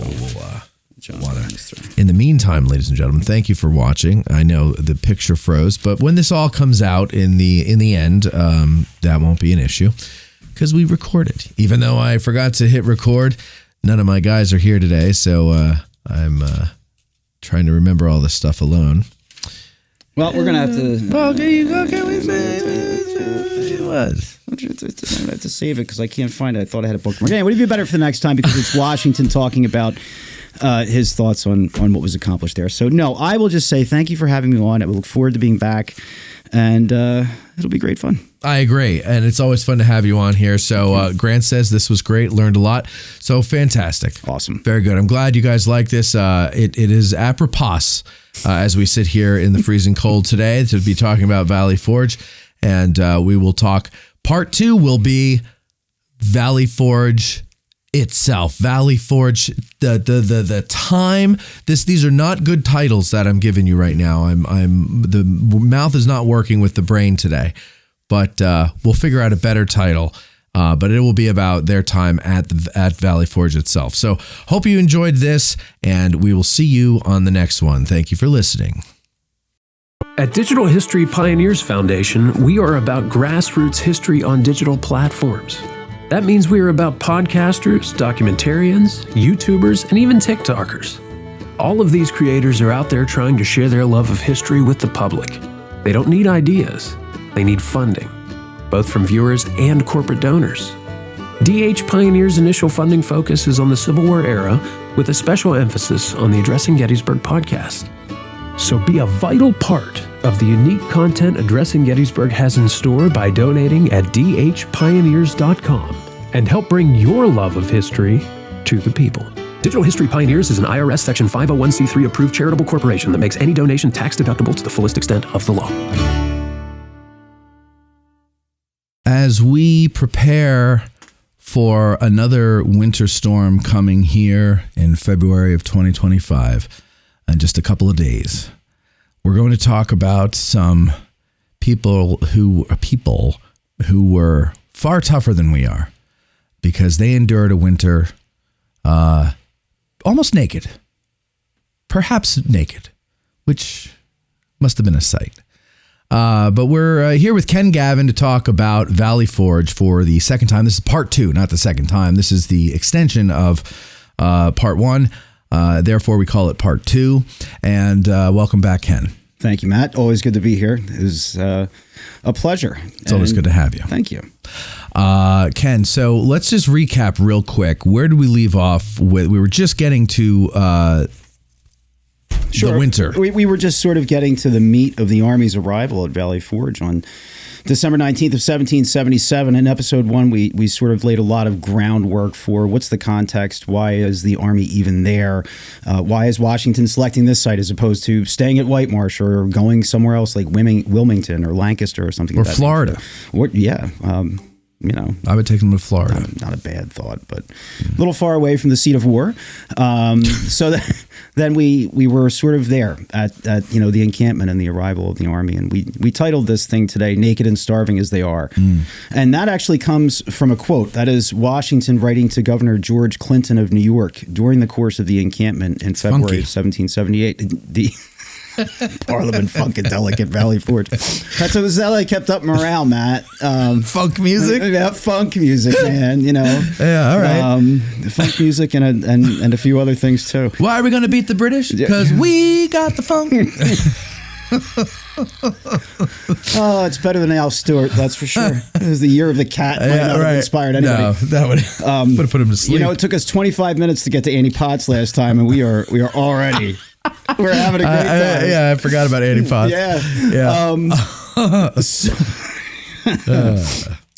But the quote from George Clinton, not the head of the Parliament Funkadelic, Washington is saying in February of 1778, naked and starving as they are, we cannot enough admire the incomparable patience and fidelity of the soldiery. So, it just seemed like a fitting encapsulation of what's going on during the entire course of that encampment itself. So that's our title for today, and I think you'll see it'll be somewhat of a theme as we move through things. Sure. Yeah. Now, when you say when he says naked, well, first of all, before we get to that, how so we think of Valley Forge, it's synonymous with bad winters. Mm-hmm. And I think I told you on the previous episode, or at some point, I told you that I grew up around Jockey Hollow in Morristown, New Jersey, and the park ranger there said, Valley Forge gets all the credit for being the bad winter, but we actually had the worst winter. They just learned their lesson at Valley Forge, so they knew how to handle it better.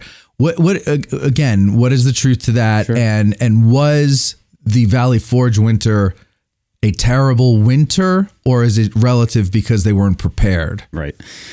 There's definitely truth to what your good friend up at Jockey Hollow said, and I've done work in both Jockey Hollow and Valley Forge over the years, and there really has always been this sort of quiet rivalry of like, hey, you guys down there in the Philadelphia region get all the credit for this thing, but it was a lot worse up here. Candidly, yes, the winter that the Continental Army spends at Morristown in 1779 into 1780 is, based on the meteorological records available, the worst winter of the 18th century in terms of the severity of snow, in terms of the frequency of snow, in terms of the cold temperatures as well. And one of the issues at Morristown is the Army is very much frozen in place during periods of time. There's just inability to get things into the men or for them to move around. And it's a crippling experience up there. Valley Forge is no cakewalk by any means. We have good records in terms of weather for that encampment period as well. And I looked through a few of those last night. There's a guy whose last name is Pemberton up in Bucks County who was a weather freak. He would record barometric pressures and temperatures twice a day at his home. So for the first month that the Continental Army is at Valley Forge, he's recording temperatures that are usually hovering around freezing as a high. There's only one day within the period of December 19th to February 1st where the temperature breaks up into the 40s. Some of the nights are in the single digits that they're there too. Morristown is colder for a more protracted period of time. There's certainly a lot more snow during the Morristown winter, but Valley Forge is no cakewalk at all when it comes to the weather conditions there during that time. So now, again, the title is Naked, and so I'm assuming that means that they didn't have any form of winter clothing. They just kind of went into camp. Is that right? Or so naked will have a different kind of meaning in the 18th century. It doesn't mean as in today, like they're in their birthday suit, they just got out of the shower and they're stark naked. It could mean missing several or a few pieces of clothing that are essential. So lacking coats or shirts, stockings, hats, shoes, that sort of thing. Varying degrees of nakedness, but you know, there are certainly several accounts that display the paucity of supplies that are available. And in some instances, for 40 men, there may only be 2 pairs of shoes within a given company, something of that nature. I was going to save it a little bit for later, but I'll just break this out right now from one of the New Hampshire regiments. And I hope I don't do what I did the last time, which was like, yeah, Matt, I've got this great material to share. And then I couldn't find the damn quote, which was what I did the previous time around. And I don't want to do that again to you. Here we go. I know it's this piece of paper right here. The one that doesn't want to cooperate. Always. There's nothing like dead air. I know. You know, it's a killer.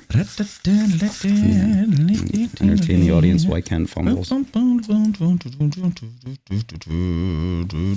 get a little bit of music going Here we here go. for you. All right. So, Dolly. Hello, Dolly.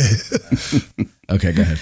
Enoch Poor, who was a brigadier general from New Hampshire in February of 1778, so a few months into the encampment, he is going to try to convey a picture of how poor, well, no pun intended, geez, it's just happening naturally now, a statistical picture of the clothing available to the New Hampshire regiments he's commanding. And he says there is approximately only 1 coat to every 100 soldiers.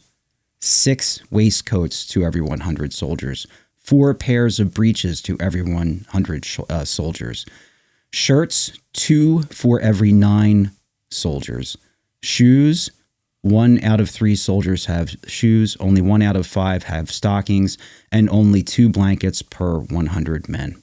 God. Oh my God. So it gives you just sort of a random sampling, you know, and that's not an exaggerated experience for most of these guys during especially the first 3 months of the encampment, which from a supply and logistics perspective are an extremely, extremely challenging period of time. How are they survive? Like 2 blankets for every 100 men. Mm-hmm. They're getting very creative. You know, they're sharing to the best of their ability. Some brigades, of course, will be a little bit better positioned in terms of others, but Washington had ordered all of the canvas tents. When the Army came into Valley Forge and started to construct huts, whatever canvas was available, he wanted cleaned and stored for spring campaigns when the Army would be on the move. There were several brigadier generals who refused to follow that order because they had no blankets for their men, and anything, even into the huts are cold. I mean, even though it's a structure, don't, kid yourself on that. We've done a lot of stuff in terms of experiential or archaeology, living it out. We're trying to the best of our abilities. So on winter nights up at Jockey Hollow, when I would do living history there, by the fire with 10 guys in a hut, you could get it around 75 degrees. By the time you got to the door, and the huts are not big structures, the temperatures had dropped to about 40. And anytime you open that door, you're going to let this blast of cold. Yeah. And it's going to become even worse. So, it's pretty cold and pretty damp inside there too, with dirt floors and things of that nature. But I'm sorry, is there any kind of fireplace or anything like that inside? Yeah, there is. And I think that we should probably talk about hut construction a little bit. Yeah, right? let's talk about that. Let's do that, because that's going to be one of the first orders of business. Well, let me back up a little bit more than that. Just so we have a quick recap on why supplies are so bad for this army. And we talked about that in the previous episode, but the logistical structure that is to supply Washington's army. And when he starts the Philadelphia campaign that precedes Valley Forge, that's an army of somewhere between 18 and 20,000 men. So they have to be fed, they have to be clothed on a regular basis. That campaign starts in earnest in August of 1777. And it really lasts right up to the time the army goes into the encampment itself. They're on the move quite a bit. The Philadelphia campaign, if you were to look at a map of the mid-Atlantic region of the United States, put a pin at Elkton, Maryland, which was head of Elk in the 18th century. It's the head of the Chesapeake Bay.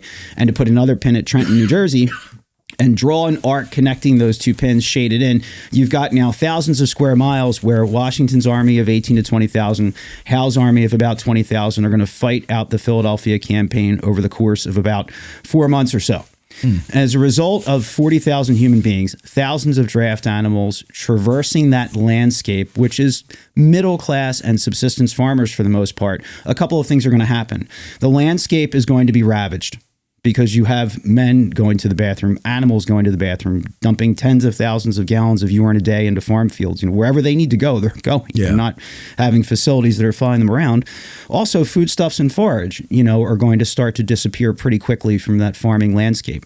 So you have a ravaged civilian population who is worried that they don't have enough food for the winter.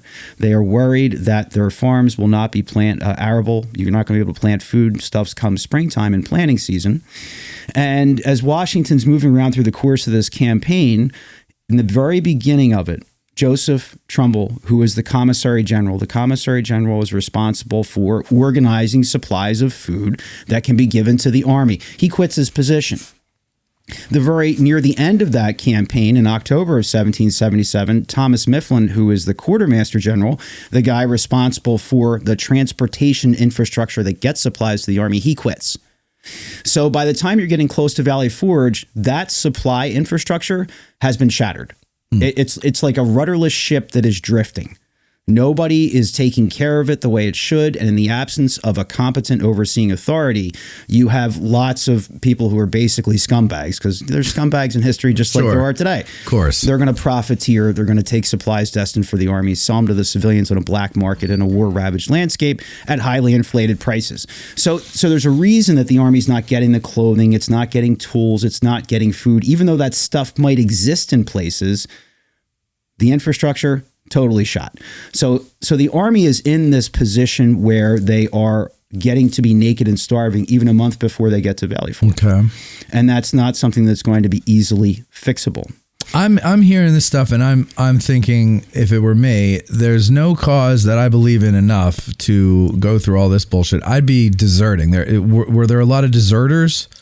So there are some, but not to the scale that someone might expect. Okay. There are a couple of things at play that I think people should think about. First of all is the social construct of the 18th century military within the Continental Army. It's not like today where if somebody were to enlist in the armed forces, they will go to basic training, could end up in a company of soldiers with folks from all over the country. In the 18th century, when you enlist, you're enlisting with folks from your hometown. So there's people, family members, close friends, people you've known your entire life. There is a built-in peer pressure that comes with that. Mm-hmm. If you leave, what's going to happen? Well, are you turning your back on family and friends who stayed? And if you go home, well, what are you going to say? Mm-hmm. And the letters coming home. So same as in the Civil War, the letters coming home, they're going to rat you out as a coward. Yep. Is one motivating factor. Another one is the army that goes into Valley Forge. It's not this demoralized mass. And I think people have a misconception that it's a defeated, disheartened sort of rabble that hobbles in and they're just waiting until spring. it's an army that, even though they had experienced defeats in the Philadelphia campaign, and to be certain, Brandywine in September is a defeat. The British occupy the capital city by September 26th. Germantown does not go well for the Americans in early October when Washington tries to break Howe's grip on the city. But from general officers at top, Washington through his generals down to the enlisted personnel, the available writings tell us they feel that they performed well. They thought that if they got another shot at the British, they might actually be able to defeat them on an open field. So the morale is not as tanked as a lot of people have thought over the years. So there's those couple of factors. You've got peer pressure, you've got a willingness to stick it out, and a generalized feeling within the Army, at least in early December, getting close to December 19th, that we're going to stick around because we can win this thing, right? So if you look at desertion rates during the course of the encampment itself, they are fairly low. There are no mutinies at Valley Forge. There are a couple of threats, but it never happens. But roughly, 900 to 1,000 cases of desertion throughout the course of the winter. But if you look at that on a statistical percentage basis, on overall the size of the Continental Army during that time period, and you would compare it to the American Civil War and the Federal Army in 1861, the desertion rates within the Continental Army are minuscule. It's really low when you make that comparison. And when you look at the American Civil War, people really don't talk about desertion until you get to 64, 65, that sort of thing. So it's out there, it's happening. And interestingly, the people who are more prone to desert, and some of this is broad brush, but it's the best I can do with it. More prone to desertion are some of the people who have come more recently. Some of the Germanic immigrants in the Continental Army who feel somewhat more disconnected from society and from the cause and have had enough of this. It's not to say that that's the only portion of the Army that's deserting, but when you read through some of the documentation from the period, they're saying that they're seeing more desertions in some of those regiments, recent arrivals. So they get in, they start to build. That's where we left off, is the cabins, building the cabins. So how are these constructed? And does everybody, or not everybody, but I know there's more than one in each, is everybody sheltered in a cabin, or is it a combination of cabins and tents and whatever? It'll take some time to get everybody under shelter. When they get there on the 19th of December, it is, by most accounts, sort of late afternoon. So dusk is coming on soon. So I don't really think that any construction's happening that day as soon as they get there. Joseph Plum Martin, who's a famous diarist from Connecticut, tells us that when he arrived at Valley Forge, it was dark. But I do think they're starting to build the very next day. When the Army is sort of shuttled in up the Gulf Road to the place of the encampment, the different brigades are guided to the areas that they're going to occupy. Before the Army had got there, the engineers, led by a French officer, Louis Lebec de Prel Duportail, who was on Washington's staff, had started to lay out the lines for where the encampment should be. He had evaluated from a defensive perspective, and then I think the next day they're starting to build. But until they can build shelter, they're going to be facing one of two realities. They'll be in tents if they have them, and not everybody does because of supply issues, or they're out in the field until they can get done. And Washington had ordered the enlisted personnel in the Army for all the brigades to start talking to the regimental commanders, colonels, majors, lieutenant colonels. Divide your men into squads of 12, because you will have 12 enlisted personnel occupying a single hut. And those men will work together under the supervision of non-commissioned officers, and hopefully under the supervision of somebody with a little bit of construction or engineering experience as they go through the process. The goal was to lay out a city of log huts, basically. And you have to remember, when they go there, there's zero infrastructure. These are open farm fields. There are some wood lots that are there, not a ton. Some farm fields that are there. There are about 14 to 16 families living at Valley Forge. So they're going to need to get to work right away. But much like clothing and food and tents and blankets are in short supply, so are tools. And a lot of the tools that they have at their disposal in the early portion of the encampment are of inferior quality. There are some documents that I've read where soldiers say, sort of tongue-in-cheek, that the edges on the axes are leaden. And lead's not going to cut. They're dull axes, they're rusty, shovels are in short supply, all these things that you're going to need. But they are going to be shown the lines, divided into their squads, given very basic instructions that, make IKEA's stuff look like a PhD dissertation, and they're told to get to work. And just because it's the 18th century doesn't mean that everybody is, a happy lumberjack and they're okay. They don't necessarily know. If you got a cordwainer or a clerk from the city, what are the odds this guy's ever built a log cabin before? Yeah. Washington was trying to make this as simplistic as possible, and it's the first year that he's going to attempt this. So those squads of 12 are sent into woodlots, and they're told to start cutting wood. The way that they have to cut the wood, it's very specific. Every time they fell a mature tree, they have to cut off all the branches first, right? Those branches are not to be retained necessarily for firewood. They are to be handed over to the engineers, because the engineers will gauge their suitability for helping to construct the camp's defenses. Right? So, because you're going to need that to make things like abatis and chevaux-de-frise and fray. Some is going to be retained for firewood, but every tree that's felled, a 16 to 18 foot section is reserved for the purpose of cutting logs for the huts. Okay. Right? Because Washington's instructions for how the huts were to be constructed were to be 14 by 16 feet and then 6 feet tall at the gable. Okay. And understanding that wood is going to be a really precious resource within the grounds of the encampment, Washington is going to offer a prize for the best substitute for wooden roofing. We don't have a record that was ever claimed. He offered $100 in gold. He was also offering cash prizes for the squad and every regiment that could build its hut the best and the fastest. And officers would judge that because he wants to motivate them. Sure. The records we have available to us, the first hut goes up in about 2 days. And within 2 months, roughly speaking, the entire army is going to be under shelter within the huts. And it's going to be simple log construction. It is notched. Logs are laid end over end with a little bit of overlap. You get it to a height of 6 feet. They build peaked rafters. They cut for a door. Doors are made of split wood or oak slabs. The roof that is there is going to be a lot of split labs that are made with a tool called a froe. Sometimes, though, I'm pretty sure they're going to see stretched canvas for tents that are almost used up.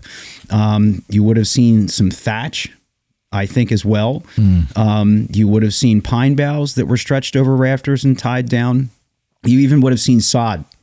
And you would have seen them trying to insulate the outside of the huts with sod. The logs themselves, they tried to get a tight fit on them as much as they could. Sure. But then for the spaces that needed to be filled in, they were jamming in pieces of wood, stone, and then daubing all that with clay. In the 18th century, it's a process known as chinking, which is pretty common on log cabins.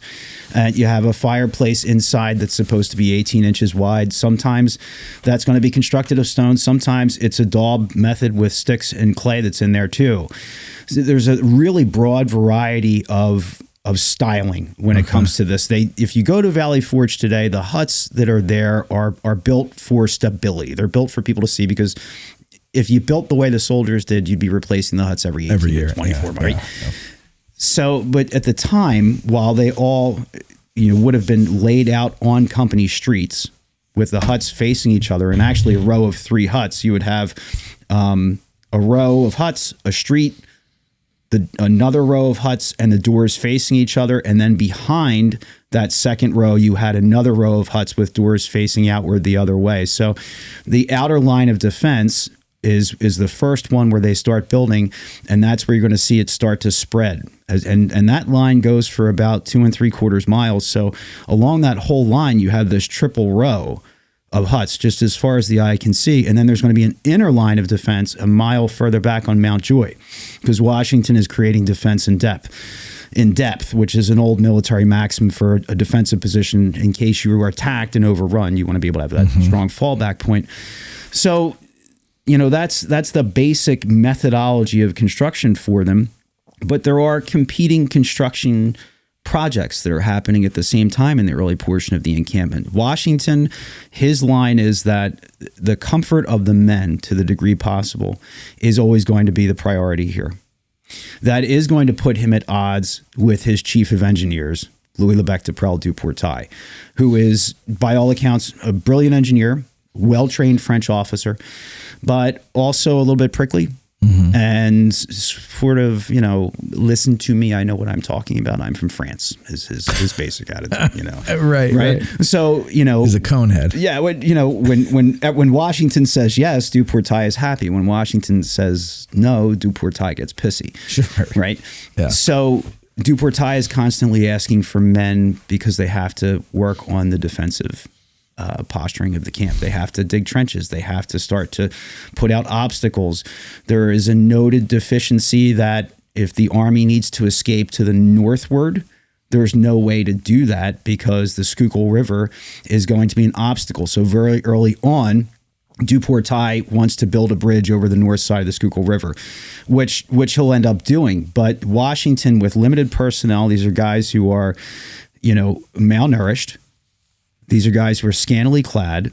They're outside in a Pennsylvania winter, and now they're doing these massive construction projects. This is a lot of hard outside labor. Yeah, Yeah, and they're it's right. You mentioned they're malnourished too. Yep. So, well, maybe we'll get into that later. I was going to ask you, what are they eating? Yeah, we can talk about that. But finish your point. Let's talk about the food, and then we can go back to that. Okay. So what they should be getting, for our friends who are very familiar with the American Civil War, these folks should be eating a diet similar to a ration in the American Civil War. They should be getting 3/4 pound to a pound of a protein element per day, whether that's fresh or salted beef or pork or fish. They should be getting rations of flour or freshly baked bread, or they should be getting what they would call sea biscuit or hard bread. In the 19th century, you'll call it hardtack. Okay. Same exact thing. Dried peas, dried beans, rice, vinegar, soap, candles, in sufficient quantities to season food or to try to maintain some cleanliness, that sort of thing. The diet, and also, small beer, which is small beer is not tiny. It's not a pony bottle. Although Rolling Rock and Ponies was really good. I remember those. Yeah, it was back in the day when it was Latrobe and it wasn't, that other monolith hadn't taken them over yet. Yeah. They were the best on a cold day. But small beer is not a pony bottle. Small beer, it means that it has a lower alcohol content, probably 2 to 3.5%. Okay. All right. But it is beer, rum, whiskey, milk, cheese. Combination of all that, right? The combinations should give an average of about 4,000 to 5,000 calories a day. Okay. And that's going to be necessary for either hard marching, campaign activity, etc. Yeah. What they're getting at the time of the encampment, specifically in the first 3 months when those logistics networks are so shattered, is going to be more flour than anything else. About 3/4 pound to a pound of flour per man per day. And occasionally they're going to be getting some issues of beef. Occasionally they're going to be getting issues of rice or vinegar. But it is not something that's going to be coming in with any regularity in the first 3 months. So what they're doing with the flour, is not professional bakers, is mixing it with water, and they are cooking that over fires, either wrapped in leaves or laid out on sticks or laid out on rocks, and creating something called fire cake, which is a very basic bread stuff, which we've tried it, we've made it. It's terrible. I mean, it's flavorless, it's gooey, it sticks to your stomach, and it has no value. It is depressing as it sounds. It is depressing. So it's just something to put in your stomach. It's something to put in your stomach, and it's what they've got to eat for the most part. There are instances during the encampment where cattle will be brought in, but if you're looking at beef on the hoof and how many people that's going to feed, Washington goes into Valley Forge with 12,000 or so. probably a little higher than that. 12,000 cattle? 12,000 men. I'm glad you said that. Yeah, 12,000 men. One beef cattle on an average is going to produce about 500 pounds of meat, a nicely sized one. And if your full ration is a pound of beef per day, I mean, so one cow is going to feed 500 men for a day. You know, it doesn't take a mathematician to figure out that you're going to need lots of stuff on a regular basis. Yeah. So there are cattle in Chester County. There are cattle in York County. There are cattle in South Jersey. There are cattle in Delaware. The problem is getting them there. There are also warehouses that are stuffed with food in the Jerseys, in Delaware, in the western counties of Pennsylvania. Thousands and thousands of barrels of preserved pork, of good flour. But since the quartermaster department is not functioning, that it can't be transported. And trying to get wagons has become a major issue. The local civilian population, in the aftermath of that 4 months of conflict that devastated their landscape, the civilians are very reluctant to cooperate with the Continental Army because they have two fears. One is, if I lend you my wagon or I rent you my wagon, am I ever going to get it back? And if I don't, then I'm screwed. Or what if the British come through here and they realize that I've been cooperating with you, and then my family's going to pay a price for this. Yeah. So it leaves Washington frantic, and he's trying to focus on everything all at the same time. You know, he's focusing on the potential for a winter campaign because Congress keeps badgering him for that. He's focusing on trying to get the men under shelter. He's focusing with Duportail on trying to get the defenses built. But he's focusing on the supply situation that if it can't be effectively addressed, his army may disintegrate. So he is writing to New England for supplies. He wants wagons and cattle to come down from New England. And and clothing to come from New England and from other sources as well. One of the problems is to get from New England down to Valley Forge, they have to pass the American forces that are up in New York State. And the American forces in New York State aren't having a great time that winter either, right? So a lot of this people, they'll be stopping the carts going, oh, you know, clothing, flour, supplies. Yes, that goes here. This goes to General Putnam. And Washington actually has to write to General Israel Putnam to say, look, and I'm just going to paraphrase this, like, knock it off. Like, if it says they're coming to Valley Forge, your men are to stop those wagons for no reason whatsoever. Right. Because I know what you guys are doing. Yeah. You know, because supplies would just disappear into the ether. So it's the army's feeding off of itself, and then you've got this whole black market situation going too. It's making all that just an absolute nightmare. Well, the other thing that keeps, as you're describing all this stuff and where all these different things are, like say you're saying there's cattle down in York County, right? And the British are in Philadelphia, right? So I'm thinking, if I'm going to send parties out to get stuff, I don't want to go into Jersey. Right. I don't want to go anywhere, towards the British, even if it's around the British. I don't want to go anywhere near them. I want to go behind my lines. Right. So I'm going to go to York County, but that's still like today, that's not a very far drive, right? Right. Hour, maybe. I don't even know. I don't go to York County from that area, so I don't really know. But what would you say it is? You could be out there in an hour to 75 minutes. Hour to 75 minutes, right? Okay. So not very far. But we have highways, we have pavement, we have plows when it snows, right? They didn't have any of that stuff. Nope. Right. And no big bridge over the Susquehanna. No big, right. And so travel back then was a nightmare in the wintertime. Absolutely. Right? It had to just freeze everything. If you had bad weather, everything had to just come to a grinding halt, right? Yeah. And that's an important point, not just for the cattle, but that I think it bears repeating. I know we might have mentioned it before, but those sorts of conditions and difficulties with travel are why winter encampments like Valley Forge even happen to begin with. In the 18th century, North American winters, because let's do it this way. The greatest road we've got in North America is the post road. It's how the mail gets from Boston to Savannah in the Revolutionary period. It's packed dirt. It's maybe as wide as a yellow school bus. There are no bridges over major river crossings.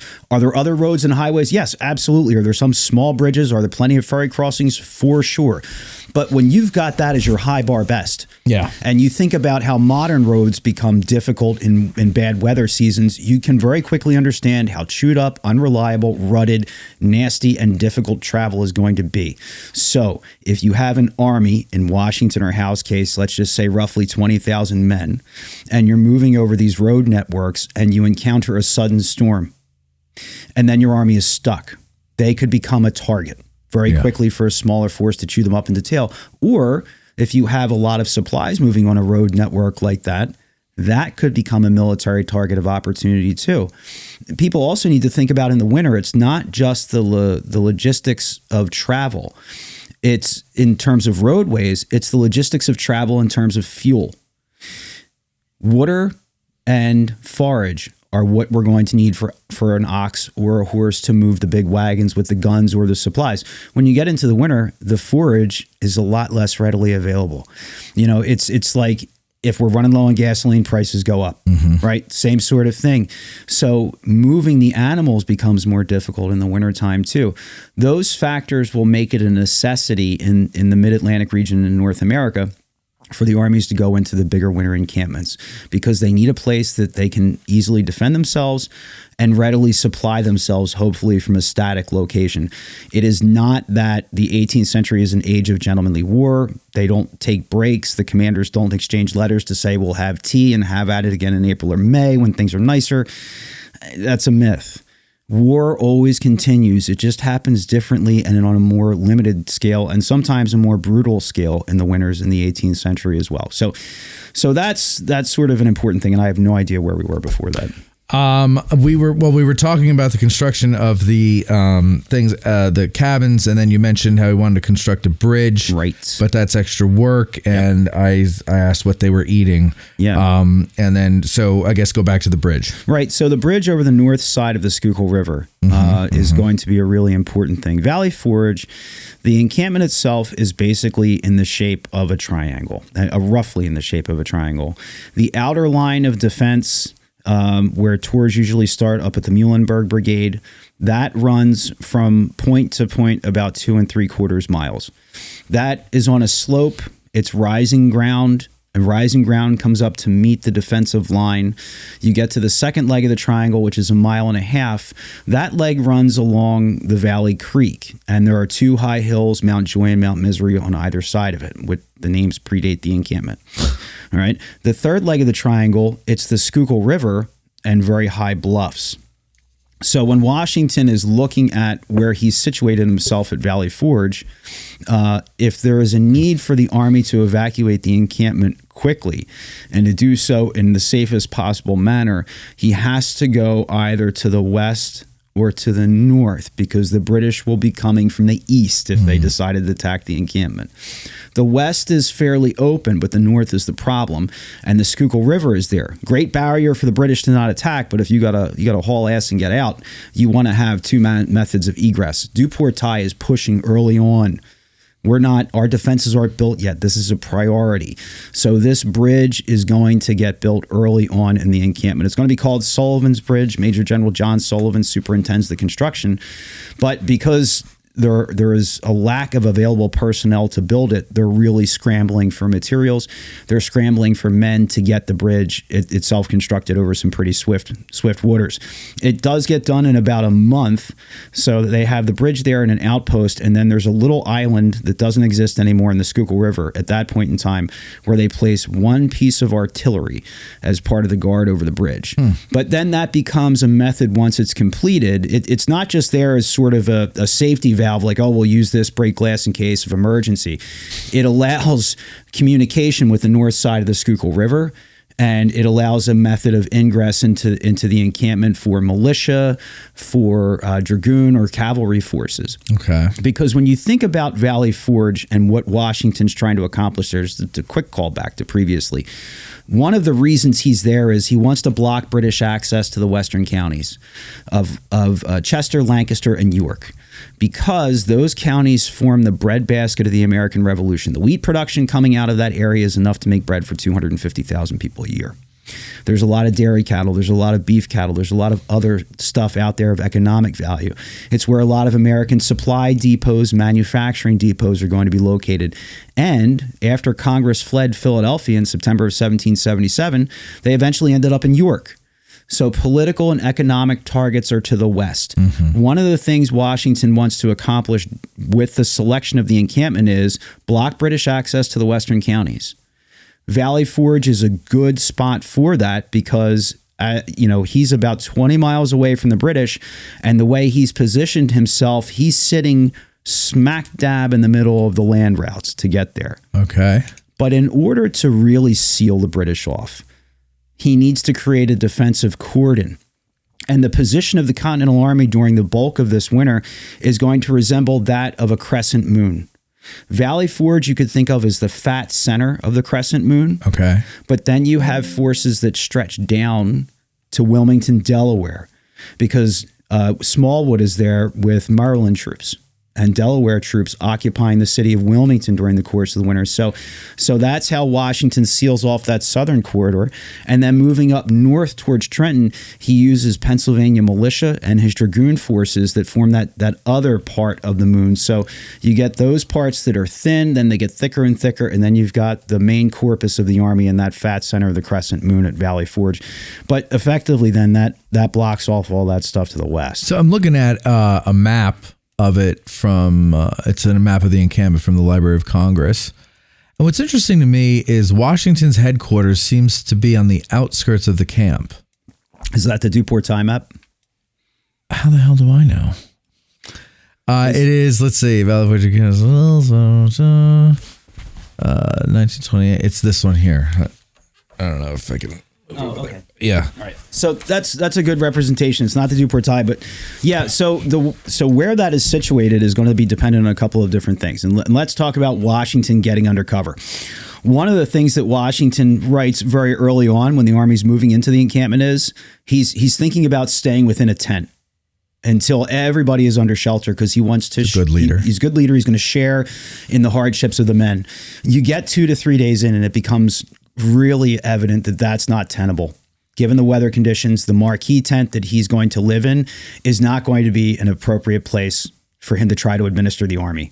It's not happening. I mean, when your ink is freezing, it's, So when, you see later, like when you watch war movies or whatever later on in the 1800s, there seems to be like in the officers' tents, they have a small like potbelly stove or some type of wood stove, metal portable that they would bring along with them. Did they have such a thing back in those days? No, not so. I mean, not even for inside the house. The closest thing that you would have to, and it's not really intended to be a stove for heating, is something called a brazier.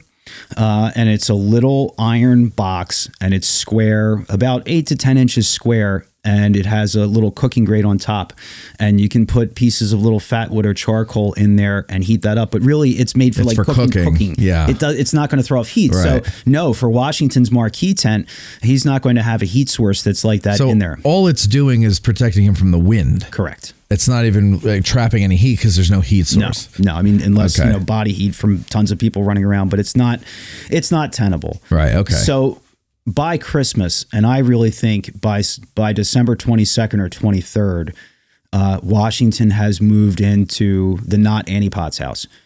Right, which is at the confluence of the Schuylkill River and the Valley Creek. Schuylkill River, Valley Creek. So is the Valley Creek does that go along the Valley Road? The Valley Creek. No, that's Forge Road or Forge Creek. So, Valley Forge Creek. Is that what you're talking about? Yes. Yeah. Okay, so it goes along Valley Road. Valley Road there. So the Potts house is located at the confluence of the Schuylkill River and Valley Creek. And that is what Washington will end up selecting to use. The house was built, we now think, in the late 1750s. And it was most likely at its construction meant to be a home for a manager overseeing the forges and the mills that were owned by the Potts family along the Valley Creek. The the operations are there because they're using dams and mill races to hit water wheels to drive the machinery. So Potts has sort of a man on the scene. This was company housing. This was for a manager. If you look at that house and you look at a picture of it, you'll quickly see that it's different from most Georgian, or if people want to say federal architecture once we get past the revolution, because you've got a lot of symmetry in Georgian architecture. So you might go into the central hall of a home. On one side, you'd see maybe 2 or 3 rooms going down the hallway, and you'd expect to see the same mirror image on the other side. Well, with that Potts house, when you go in the central hallway, there's no mirror on the other side. It was built to be nice, but it was not built for affluence. Washington has a huge staff. He's working between his military family and enslaved and free black personnel that are with him. There are about 20 people that are part of the headquarters complex. So a marquee tent's not going to cut it. And you can see the Potts house is not that big. When he moves in there, he is going to pay rent. And Washington had said to all of the general officers in the Army, if you are going to seek quarters with a civilian in this region, you may not impress the housing. You remember the outrage of the quarter? Sure, of course. Why would we do that? We wouldn't do it. So he said, if you're going to get housing outside of a log cabin that you might get built for you, then one of 2 things have to happen. You have to get permission from the owner, and you have to pay. And you have to pay in specie, in gold or silver. You can't issue Continental scrip.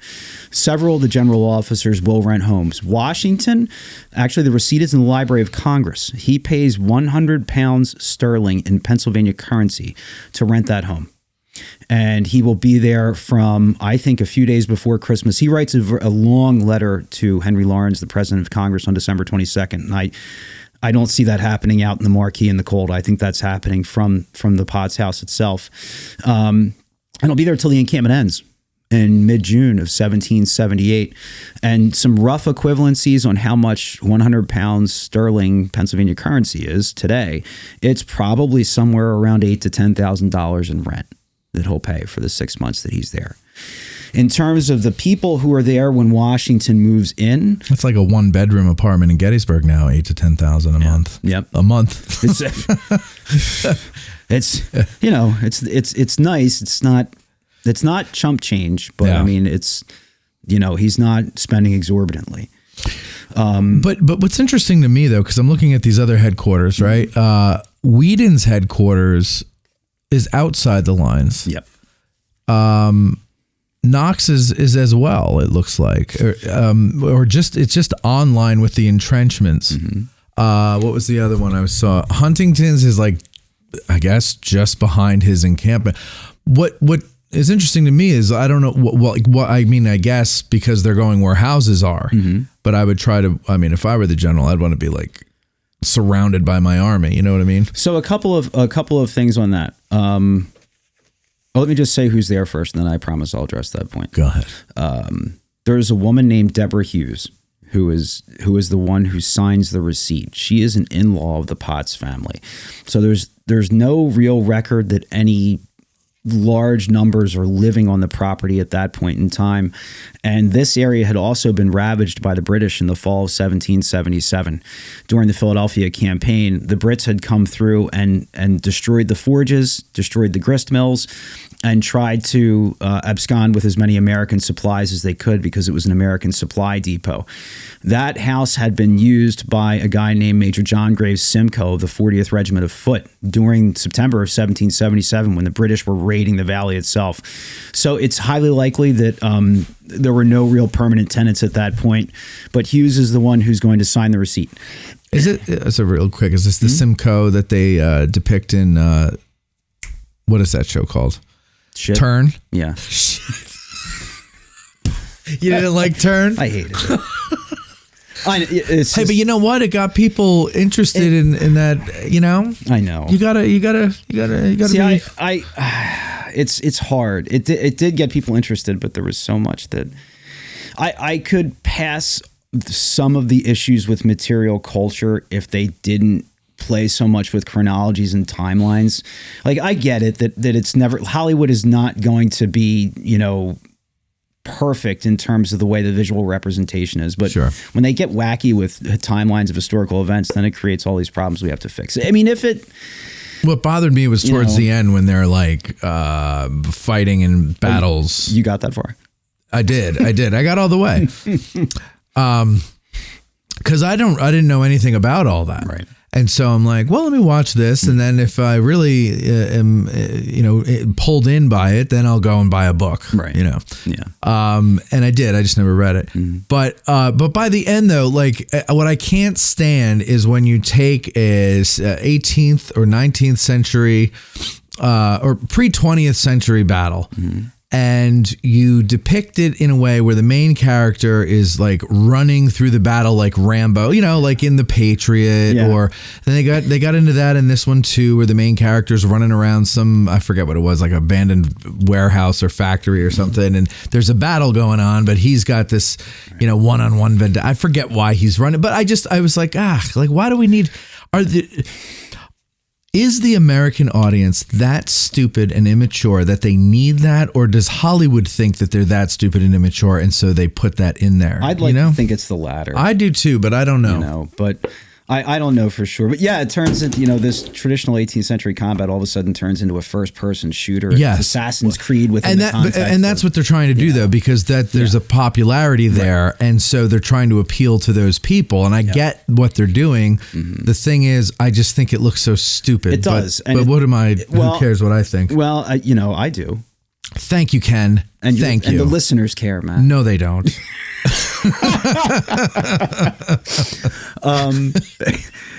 The stories, and I've said this over the years too to people in so many ways. The actual stories are so interesting and so compelling, that you don't need to do that stupid shit to make it better. That's what I always say about the ghost tours or the ghost bullshit. Like, it's why do you need if you want horror or something scary, just find a very vivid description of what battle is like and read it to people. Like, you don't need ghosts and things from beyond the grave and all that nonsense. By the way, Mike Lentz makes a good point in the comments section here. He says, just to put this into perspective, the Union 6th Corps at Gettysburg is larger than the entirety of the Continental Army at Valley Forge. That is correct. So, I mean, which, when you're dealing with Civil War numbers, right? Yep. It's like, man, this. How the hell did we win the revolution with this few number of troops, right? But then when you look at Civil War numbers compared to World War I or World War II, you're like, geez, that's nothing. Yep.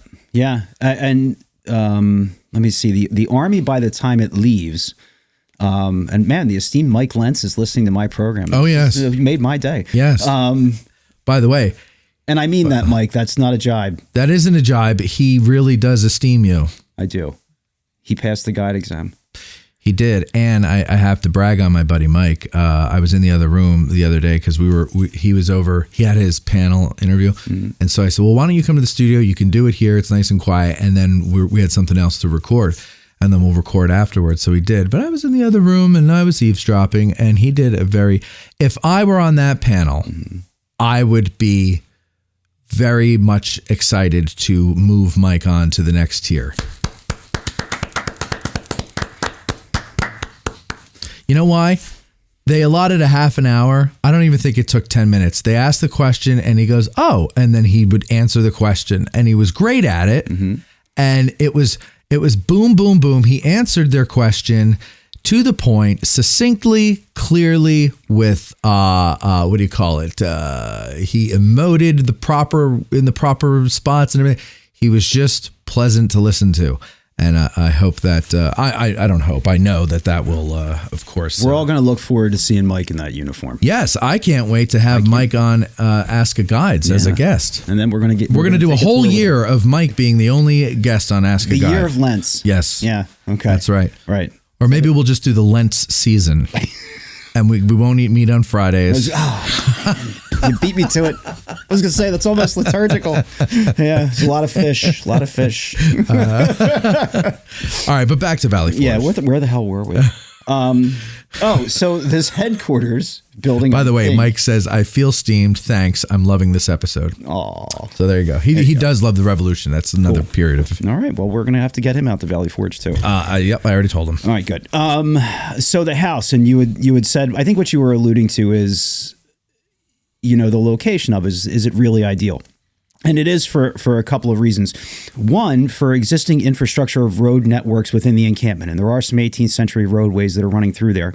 The house puts him in a good spot to get to various points of the encampment fairly quickly over existing road networks.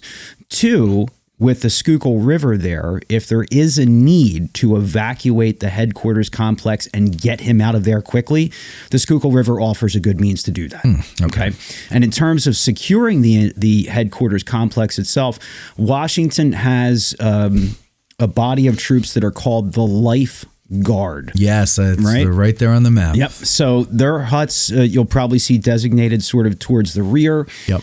That's a group of about 125, 150 men, a mixture of infantry and dragoons, and their sole purpose is to safeguard the commander-in-chief's life and to safeguard his baggage, because his baggage is a massive military intelligence target. Sure, of course. Yep. In an age where it's even pre-telegraph. Everything's got to be written out sometimes in 3, 4, 5 copies that you have to get out there. Quadruplet. No, beep that part. What is the word? Oh, what is the word for fort? Quadruplicate. Quadruplicate. Thank you. Quadruplicate. Yes, quadruplicate. Okay. So there's lots of copies. Pull ourselves together here. Lots of copies. What are artificers? You had it the first time. Back to those lifeguard guys and then artificers. So in addition, so if Washington's headquarters is there, there's going to be tons of visitors coming in, people from Congress, civilians seeking to see the commander-in-chief. You get within about 200 yards of that place, you're going to get stopped. And somebody's going to ask you for a pass, what your business is. You either be turned away or you go to sort of the second tier of security to get in there if you have an appointment to see the commander-in-chief. So it's a good spot for the reasons that he's got his lifeguard there. It's easily traversable to different portions of the encampment, and there's an escape route if it's going to be necessary to do so. The size of the house, though, he hates. If you look at Ford Mansion, much bigger, right up your way. Up in Morristown, yeah. And you like beautiful that. Place. He hates the fact that this house is so small. He bitches about it. What an elitist. Years later, and when he is at the Hasbrook House in Newburgh, New York, which is a cool Dutch structure. If you've never been there, it's kind of interesting. It's bigger than the Potts house, but he writes in 1782 or 1783, and this is just paraphrasing.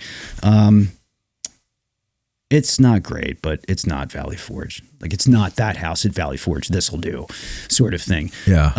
But they did have to build a log cabin extension off the back of that building because there just is not enough space in there. There's 2 rooms downstairs. There's 2 rooms upstairs. There's a garret space. There's a kitchen that has an additional garret over top of the kitchen, and there's a dirt basement there. So there's not a lot of space for 25 people to be working. Yeah. Right. So the log cabin extension that's built is there for just additional multi-purpose space. And I'll go back to that in a minute. But the artificers is a really cool 18th century word for guys who make stuff with their hands. Oh, like artisans. Yes. So these are people who could be doing a variety of things. They could be doing ironwork. They might be doing leather work. They might be making buttons. They might be making shoes. The archaeological records over the years, and NPS does pretty regular digs where they'll plan out what have we not looked at, where do we need to go and see what they find. Sometimes the dig turns up nothing, sometimes it turns up interesting stuff. Several years ago at this point, there was a dig at behind the Washington Memorial Chapel or in that vicinity, and they started to find all of these buttons that were there, and they had buttons from Connecticut, New York, and you could tell because it had different markings on it. Yeah. Connecticut's might have CR and then the number of the regiment. New York would have an NY. Pennsylvania had some buttons that were pretty distinctive. And then they were finding these miscast buttons that said USA. So one of the things that we could deduce from that, because it's like, well, there aren't guys from New York here. This doesn't match. There's a lot of guys like, what are all these buttons doing here? One of the things that we could deduce from that part of the manufacturing the encampment was that they were making USA buttons there. And it was probably one of the first locations that they were making USA buttons for military uniforms. So they were collecting, Matt, give me your New Jersey buttons. Oh, so swapping them out. Swapping them out. We're going to cast that down. We're going to mold these. We're going to give these new ones to sew on your uniform. Now, was there any sentiment of, no, I'm from New York. I'm not a, Not that I've seen. Okay, good. But there's no... So they, in other words... They weren't like the Confederates, right? Like they understood that they were building a nation, and New York is great if you're from New York, but like we're building the United States of America. I think you see it's less. I think you see a lot more of that within the political front, like within Congress.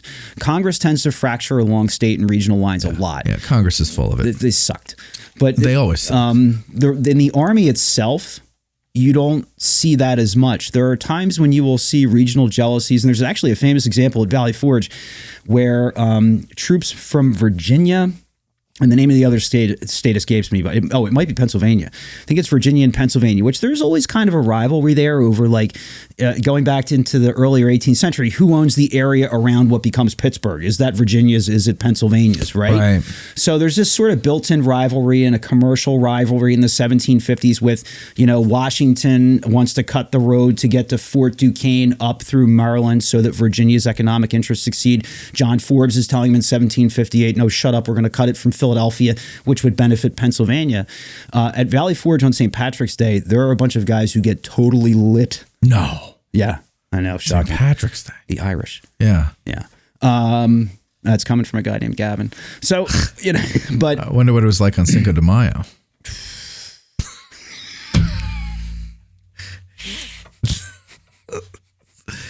They didn't even care back then. Oh, my gosh. They were still hungover from St. Patrick's Day. They were still hungover from St. Patrick's Day, and the reason Cinco de Mayo was celebrated didn't exist yet. So, but it was May 5th. Yeah. And they didn't care about May the 4th be with you either. No, May 4th. Thank God. So, oh, good. It's not just me. I can't stand that shit. Sorry to all my Star Wars listeners. I just alienated like 70% of the listeners with that, I'm sure. Well, I alienated the rest of them. So we're sorry. Good. But anyway, you see that sort of thing spill over, and there's some fisticuffs. Washington comes up and breaks up the thing, but then people get along. You see that sort of thing, but by and large, the common soldier sees a guy, whether he's from New York, Pennsylvania, New Jersey, and says, "You're just as screwed as I am." We're in this boat together. We're in this boat together. We're in this boat together. You see, I think you see more, and this is, and I've explained this to people in the past, when it's my general opinion, and I'm not going to back this with 18 forms of documentation. This is that time when Ken says these things. Right. But just my feeling is you see a movement towards national identity within the Army before the politicians and the civilians grasp what that means. Because of shared experience, because of shared hardship. Because they're actually making the nation. They are, and they're on that ground level suffering the hardships. Forged with blood and steel, not in Congress. Grant says Star Wars, musicals, sports, all the things I hate. That's true. I like Grant a lot. I always do. Yeah. I like Grant. This is Give Love to the Listeners Day, isn't it? It is. Yeah. If they've got something nice to say, even if they don't, we'll give love to them anyway. Here we go. So, okay. So there is, that's interesting to me. So is that how they figured out that's where the artificers were encamped, is because they found all those different things? No, so that's actually, or did they just know that from? Question. The stuff that I'm talking about was actually unknown. And just like the fact I was reading through some of James Varnum's stuff, he's a commander from Rhode Island. Shoemaking is happening up in that area I'm talking about too, near Washington Memorial Chapel. But for the artificers, the reason we know that they're encamped there is a map that's drawn by our friend Louis Lebec de Duportail, the engineer. So early. What is his name? Say it slowly, please. So Louis Lebec. Duportail. Louis Lebec Duportail. Louis Lebec Duportail. Jesus. Louis. There's a musical in there with that name. It's a very musical name. It's a very musical name. Louis. Louis draws a map, and he does that in sort of like the early weeks of the Army being there. Library of Congress has that as well. So he'll start to mark off locations of where certain things are. So from that, we understand the artificers are present, and that, it makes a lot of sense that they're going to be close to water when they're doing manufacturing of things. Oh, yeah. Some of the other stuff that's being manufactured in the encampments, and like shoes are such a problem to get. Washington starts for when they do get cattle in the spring, and cattle are coming in pretty regularly. Washington is starting to have the hides cured, or he's offering to go to local farmers who run tanneries to say, I'll give you 5 pounds of untanned leather for 1 pound of your tanned leather. Okay. So that they can start using the tanned leather immediately to make shoes, or he's having the guys make crude moccasins. That's happening a lot. Oh, yeah. The bloody footprints in the snow is not hyperbole. Okay. So there's several accounts that will talk about how do you walk with no shoes in the snow and ice and mud every day? Like, I don't understand that. Painfully. Yeah. I mean, I don't get it. Mm-hmm. How can you do it? When there's no other choice and no other alternative, and there are 15 other guys in your company doing the same thing, it's what you have to do. And when the week before the Army gets to Valley Forge, in that period of December 12th to December 19th, they're delayed several times getting there because of storms. Okay. So then you'll get sort of a thaw, refreeze scenario. And Joseph Plum Martin talks about that, about the roadways becoming ridges of ice. And the men who are walking over these without shoes, without stockings, getting cut on the ice, falling, all these sorts of things, and tracking the Army by the tracks of the blood in the rough frozen ground, that you could see that. You could track where the Army had been. And Washington talks about it. There are several others who talk about it. There were years ago, people used to say, oh, that's exaggeration, but it's not. Like, there are too many sources that point to it. But I have to say, at the same time, Matt, they find ways to have fun, which sounds bizarre to me, to you and I probably. Yeah. But Martin is a 17-year-old kid from Connecticut at this point.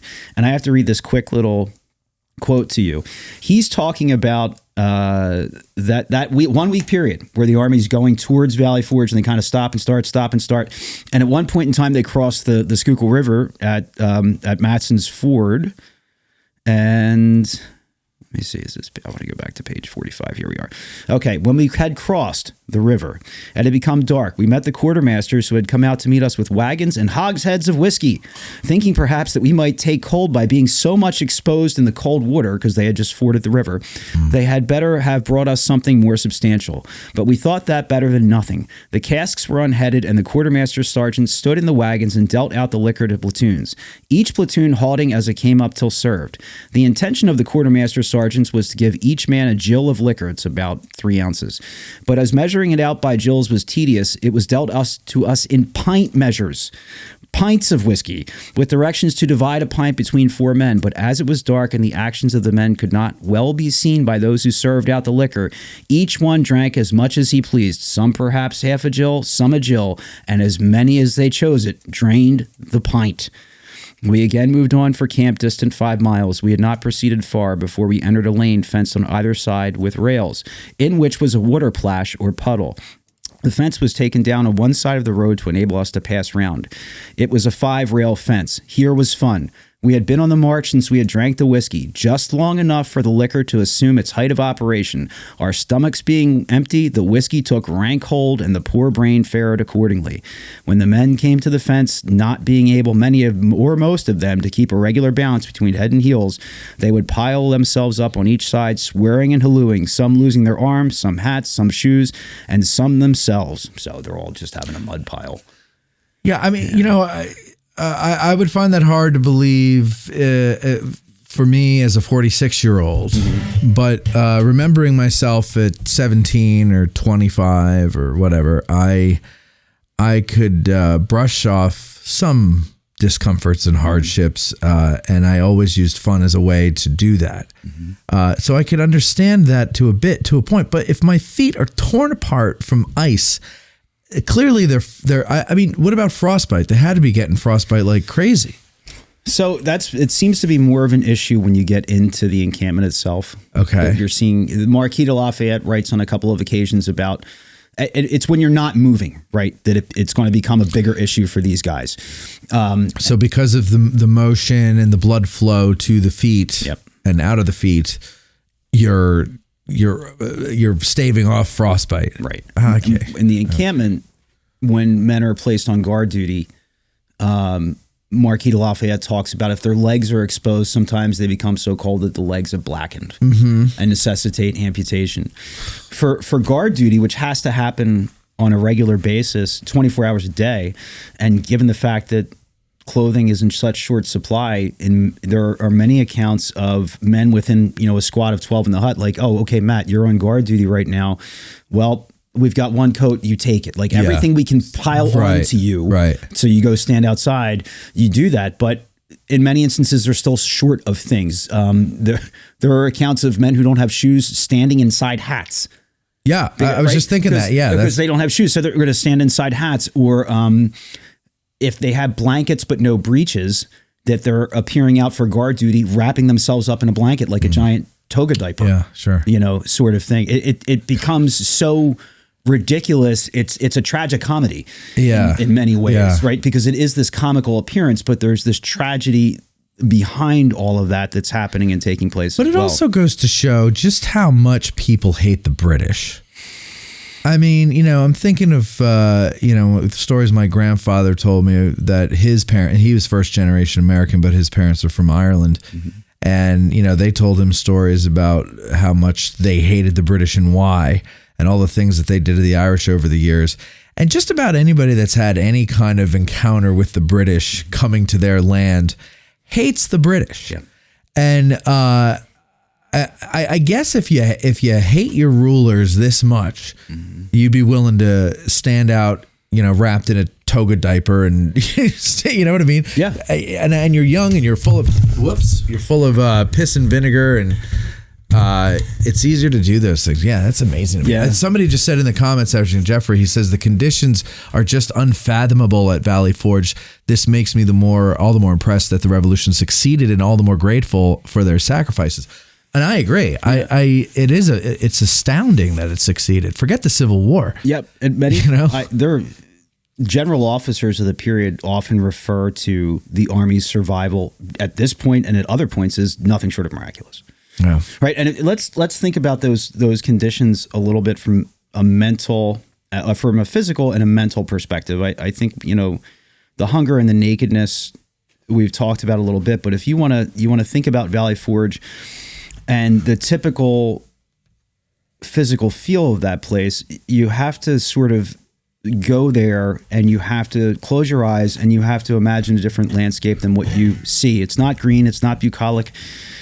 It is not this pristine commemorative space. If you want to think about the winter, you have to imagine that there are thousands of young men around you, 18 to 23 years of age, that they are poorly clothed, nearly naked, that they are shivering, that if it's not snowing, it's probably raining, driving rain, or a misty, annoying rain. It is a dampness that soaks into your bones on the inside, and it's a chill that cannot be shaken. It's the type of thing that will cripple somebody who's otherwise young and healthy. You have to imagine the smell of 12,000 human beings who aren't bathing regularly. You have to layer on top of that stench the stench of human waste, because the latrine, it's an undisciplined army. It's a new army, as we covered in the first episode. Many of these guys were just enlisted in 1777. So, on a cold night, cloudy night, moonless night, rainy night, snowy night, otherwise night at Valley Forge, take your pick. Are you walking 200 yards to the latrines, or are you just going to piss behind the hut when nobody's looking? Yeah. Because it's easier, and you don't want to walk, A, and get soaked, or B, fall into the trench where thousands of guys have relieved themselves. Right? So lack of discipline. So you layer in the stench of human waste. You layer in the fact that there are rivulets of urine running through those streets, freezing and thawing. There are 3,600 to 4,000 campfires being burning at any given time. All of that is smokiness, and it's sucking down everything on top of you with that, like a pall, with that cold, damp humidity. And that is the best I can do for sort of daily physical existence in the winter, and then layer in that gnawing pang of hunger that's constantly there while you're trying to get a bunch of stuff done all the time. So, You know what I would do if I had the money? I would do like a reality show, not reality show, but like it would be for educational purposes, but it would be, I believe, the only way to really experience history and understand history is to experience it. Yeah. And so, these reenactors that are, they consider themselves really hardcore and everything, and the campaigners, I think they call themselves, is for a month, you get volunteers to do this and live as a soldier would have lived in, whether it be a winter camp in the Revolution or a winter camp in the Civil War. No modern conveniences. They'll be nearby in case somebody can't make it, but no modern conveniences. You cook, you heat yourself by a campfire, you read by candlelight, you shit in a hole, you piss in a hole, you don't bathe, you eat horrible food.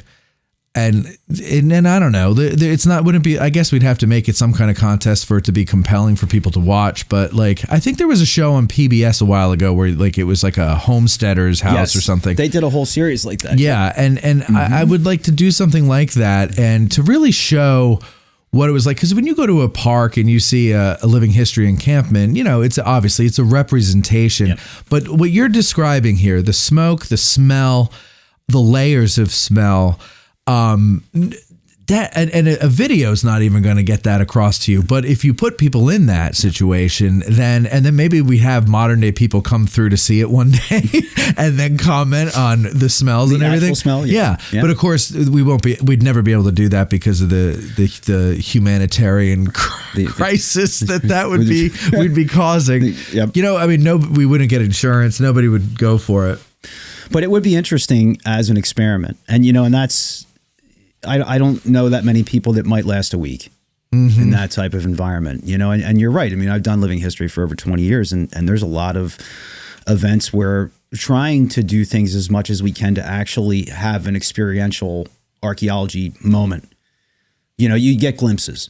You get little peeps through the dirty window to the past and you get a feeling for something, but it's never to the degree that it was experienced in a lot of different ways. And at the end of the weekend, and really cold events or really, really hot ones, it's like, wow, I get to go home. Like on Sunday, I might be offending myself in the car because you stink so bad after like 3 days out in July, August. But,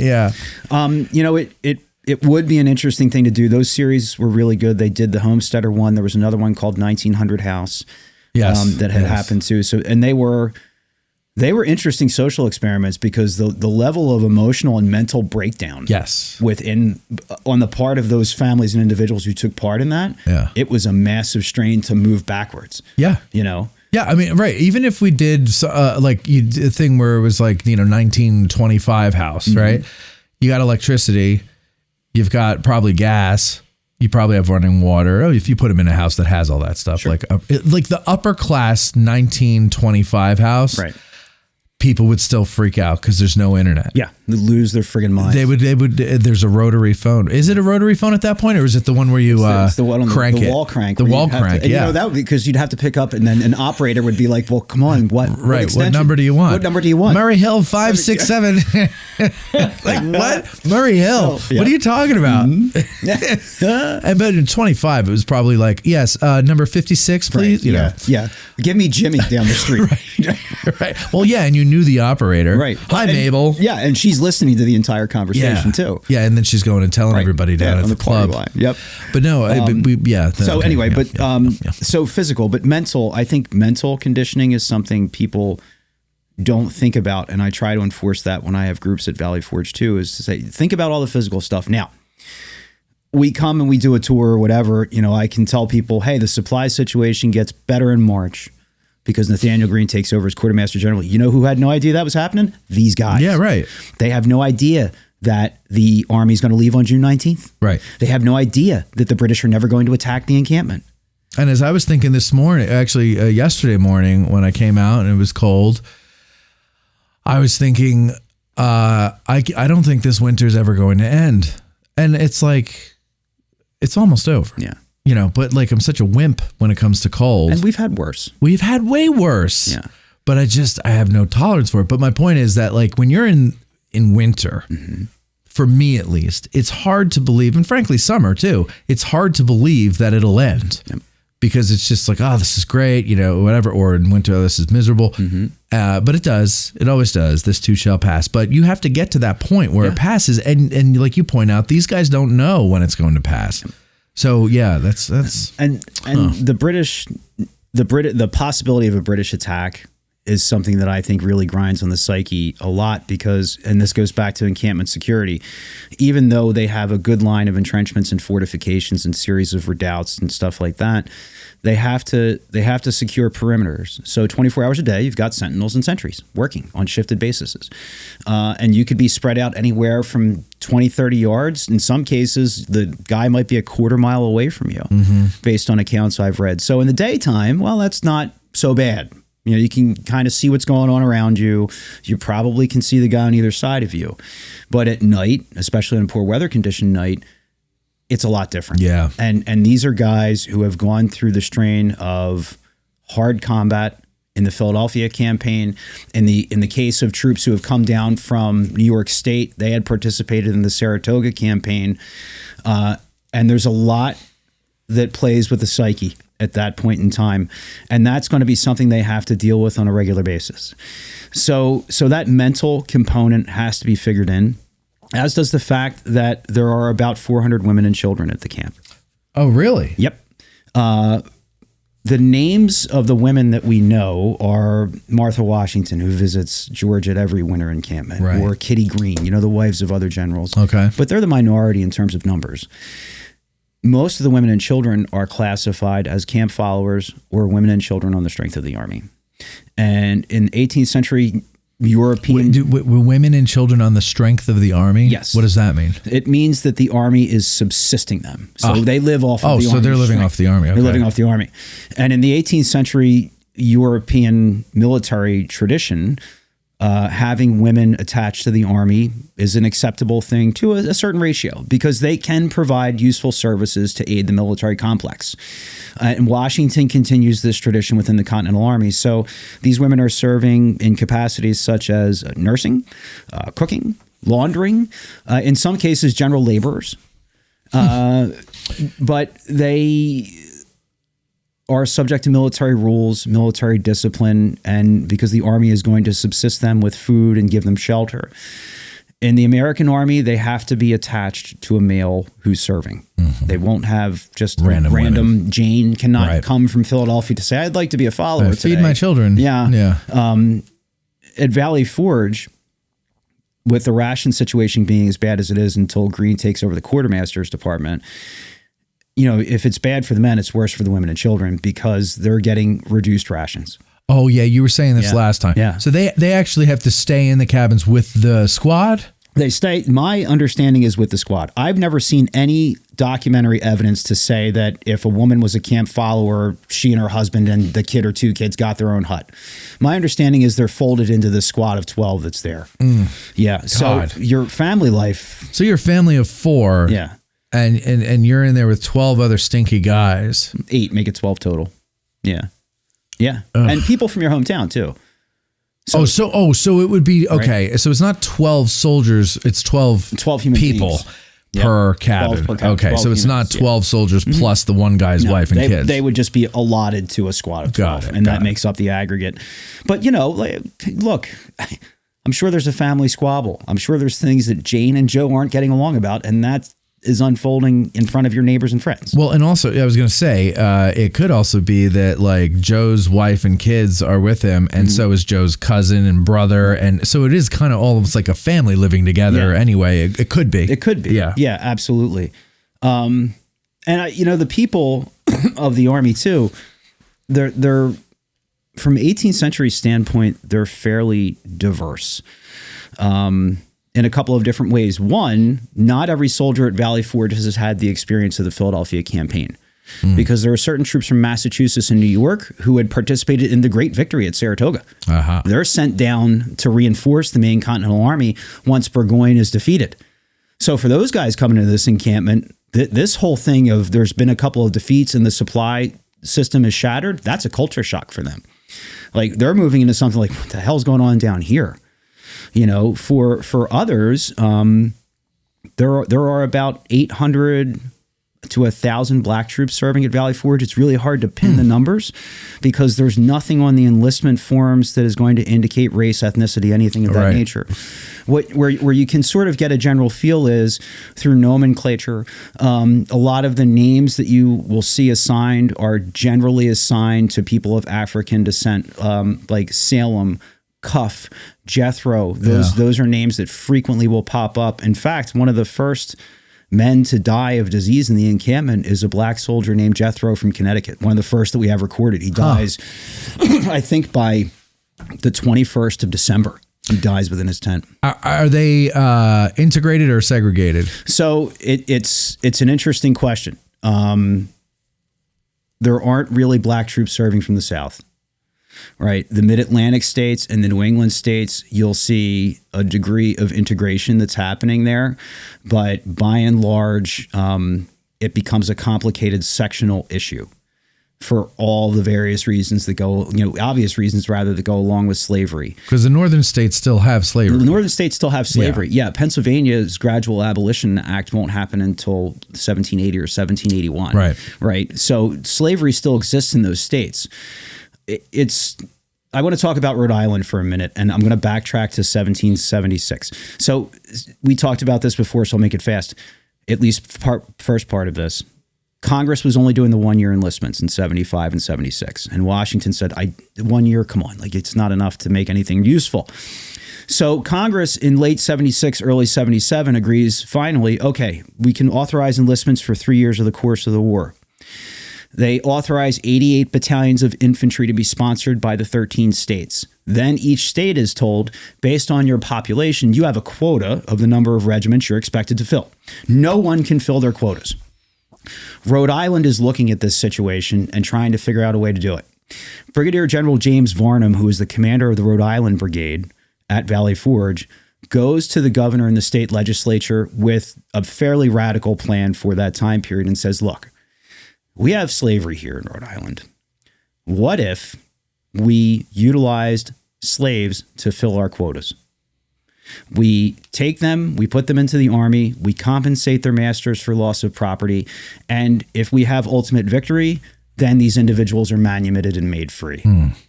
21st century eyes, that is wildly inappropriate and imperfect for 1,000 reasons. Sure. 18th century, though, that is a catalytic moment. Yeah. Right. So Rhode Island does this, and then it interestingly starts to spark something, because you'll see a young guy from South Carolina named John Lawrence, who is a member of George Washington's staff. His father, Henry, is the president of Congress, Washington's boss. John Lawrence, who is wealthier than you can imagine, and whose future is vested in the institution of slavery in terms of his economic gain and interest, writes to his father and says, "Did you see what Rhode Island did?" And he's not saying it in the vein of, what are they thinking? Yeah. He's saying it in the vein of, hey, we should do this too. Pretty clever. Pretty clever. And his father's saying, what are you, nuts? Like you're gonna incite servile insurrection and we're all gonna be dead. But the point is, it is not progressive in 2025, but in the 1770s, it was a thing that was hugely progressive, and it gets young people thinking, especially young, well-educated people like Lawrence, who've done the European tour, like, what are we really fighting for? Like, is it really liberty? Is it really independence? Is it really equality if we get it but other people don't? Mm-hmm. A complicated question that we're still figuring out in lots of ways. But I think the important takeaway from that is it's a movement for the time that is very progressive, that engenders a broader conversation and gets people thinking towards action that really aligns action with fundamental precepts of the Declaration of Independence. And that's something that's happening within the context and around the context of the Valley Forge encampment.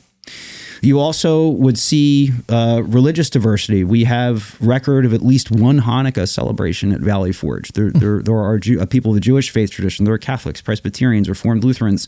There are all kinds of different religions that are present there. Depending upon where you were in the encampment, you would have heard a variety of different languages potentially being spoken. Of course, Sure. Washington's, chief of engineers, Duportail, is French, but there are Poles, there are others. When we start the Muhlenberg Brigade, I say to groups, I say, look, here's what I want you to think about this for just a quick second with me. And I'll say, jetzt wir sind in der Winterlage der Muhlenberg Brigade. Ah, yes, German. Mit Soldaten am Pennsylvania und Maryland und Virginia. Sie waren hungrig, sie waren kalt und sie waren krank.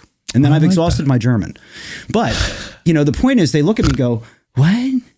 And I say, look, here's what I just said to you. I said, now we're in the winter encampment of Muhlenberg's brigade, soldiers from Pennsylvania, Virginia, and Maryland. They were sick, they were hungry, they were cold. And they said, well, why did you do it that way? And I said, because this is the language you would have heard here. Here, yeah. Right? You wouldn't have heard English spoken primarily. You would have heard German. And, it sparks an interesting discussion about motivations of these guys who are German speakers and what diversity looks like in the 18th century and then the immigrant plight in the 18th century because Germans are looked down upon. In the 1750s and 60s, Franklin's writing that they'll overtake Anglo culture and that we'll all be speaking German. He's railing against them in newspapers. But I think in light of what eventually happened in World War II, I think we kind of knew all along. We knew all along that we can't trust those Germans. Franklin knew that way back then. Ralph, if you're listening, I trust you and I love you. With the exception of Ralph Siegel. Right. Yeah.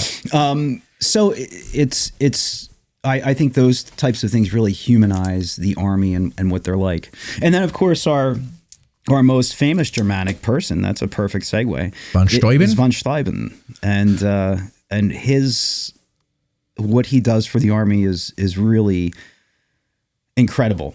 And to understand why von Steuben is important, we have to talk about one of the political battles Washington is fighting within the context of the encampment itself. Now, if you remember, in 1777, Washington is losing the Philadelphia campaign, right? So there's this other American army that's up in New York State winning that big victory at Saratoga. And they're defeating a British army under General John Burgoyne. It's an army of about 8,000 English troops, Allied Braunschweig troops, and native forces. It is the first time in the history of the British Empire that they have the field surrender of an entire British army. It is a huge moment. This is not a thing that anybody expected to happen at all. And Horatio Gates is the American general leading that army. One of his senior deputies is Benedict Arnold, who will, of course, one day commit treason. But at this point in time, He'll become a Benedict Arnold. It was almost as if it was preordained. Should have known. It was like a Calvinist moment. Gates winning. And Gates is a guy who is a former British officer. Gates has a highly inflated opinion of himself. And Gates really does not like Washington at all. Now, pause right there before you get into it. Has Washington up to this point, or by the end of the war at all, up to this point, has he delivered such a victory as Gates has done? Up to this point, no. Will he by the end of the war? Yorktown. The end of the war? Yes and no. Well, okay, because we have another 2 years left after that. But what we look at as the end of the war. But I think what we look at as the end of the war, he delivers, I think, what most people would consider the final and decisive blow. Right. At Yorktown. And then it was just a matter of time. What I'm asking, though, is at this point in the war, though, Washington's the commander-in-chief, correct? Yeah. Gates is a senior major general. Okay. But he's not too fond of Washington. ¿Por qué? Because Gates feels that Washington is an inept provincial. Gates looks at Gates. Meaning what? Like when you say sort of a colonial who doesn't have the proper experience. So Gates feels that he's more in tune with the people back home. He's more in tune with the upper class.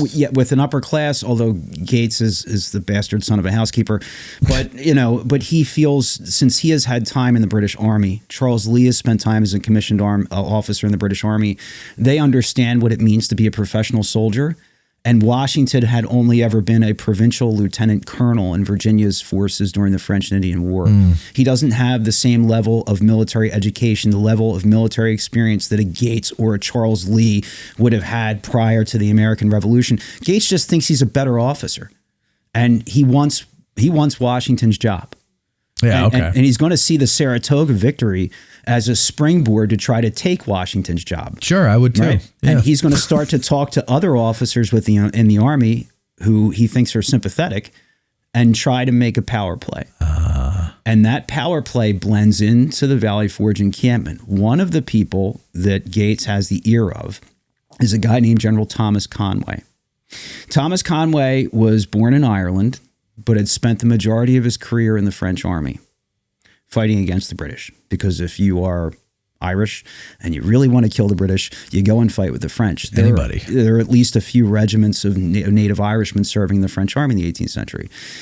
Thomas Conway is a competent professional soldier. He's also a whiny, petulant bitch, is the best way to put it. Okay. All right. Yeah. So he and Horatio Gates start talking and start sort of plotting.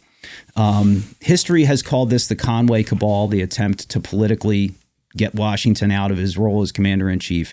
I think Horatio Gates a better name, but that's just me, and I made that up, so trademark.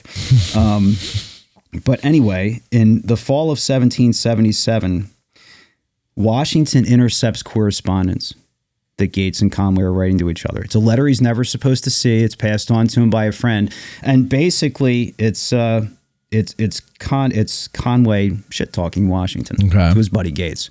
So when Washington gets it, this is what he does. He writes a letter to Thomas Conway and says, "Sir, a letter which I received last night contained the following paragraph.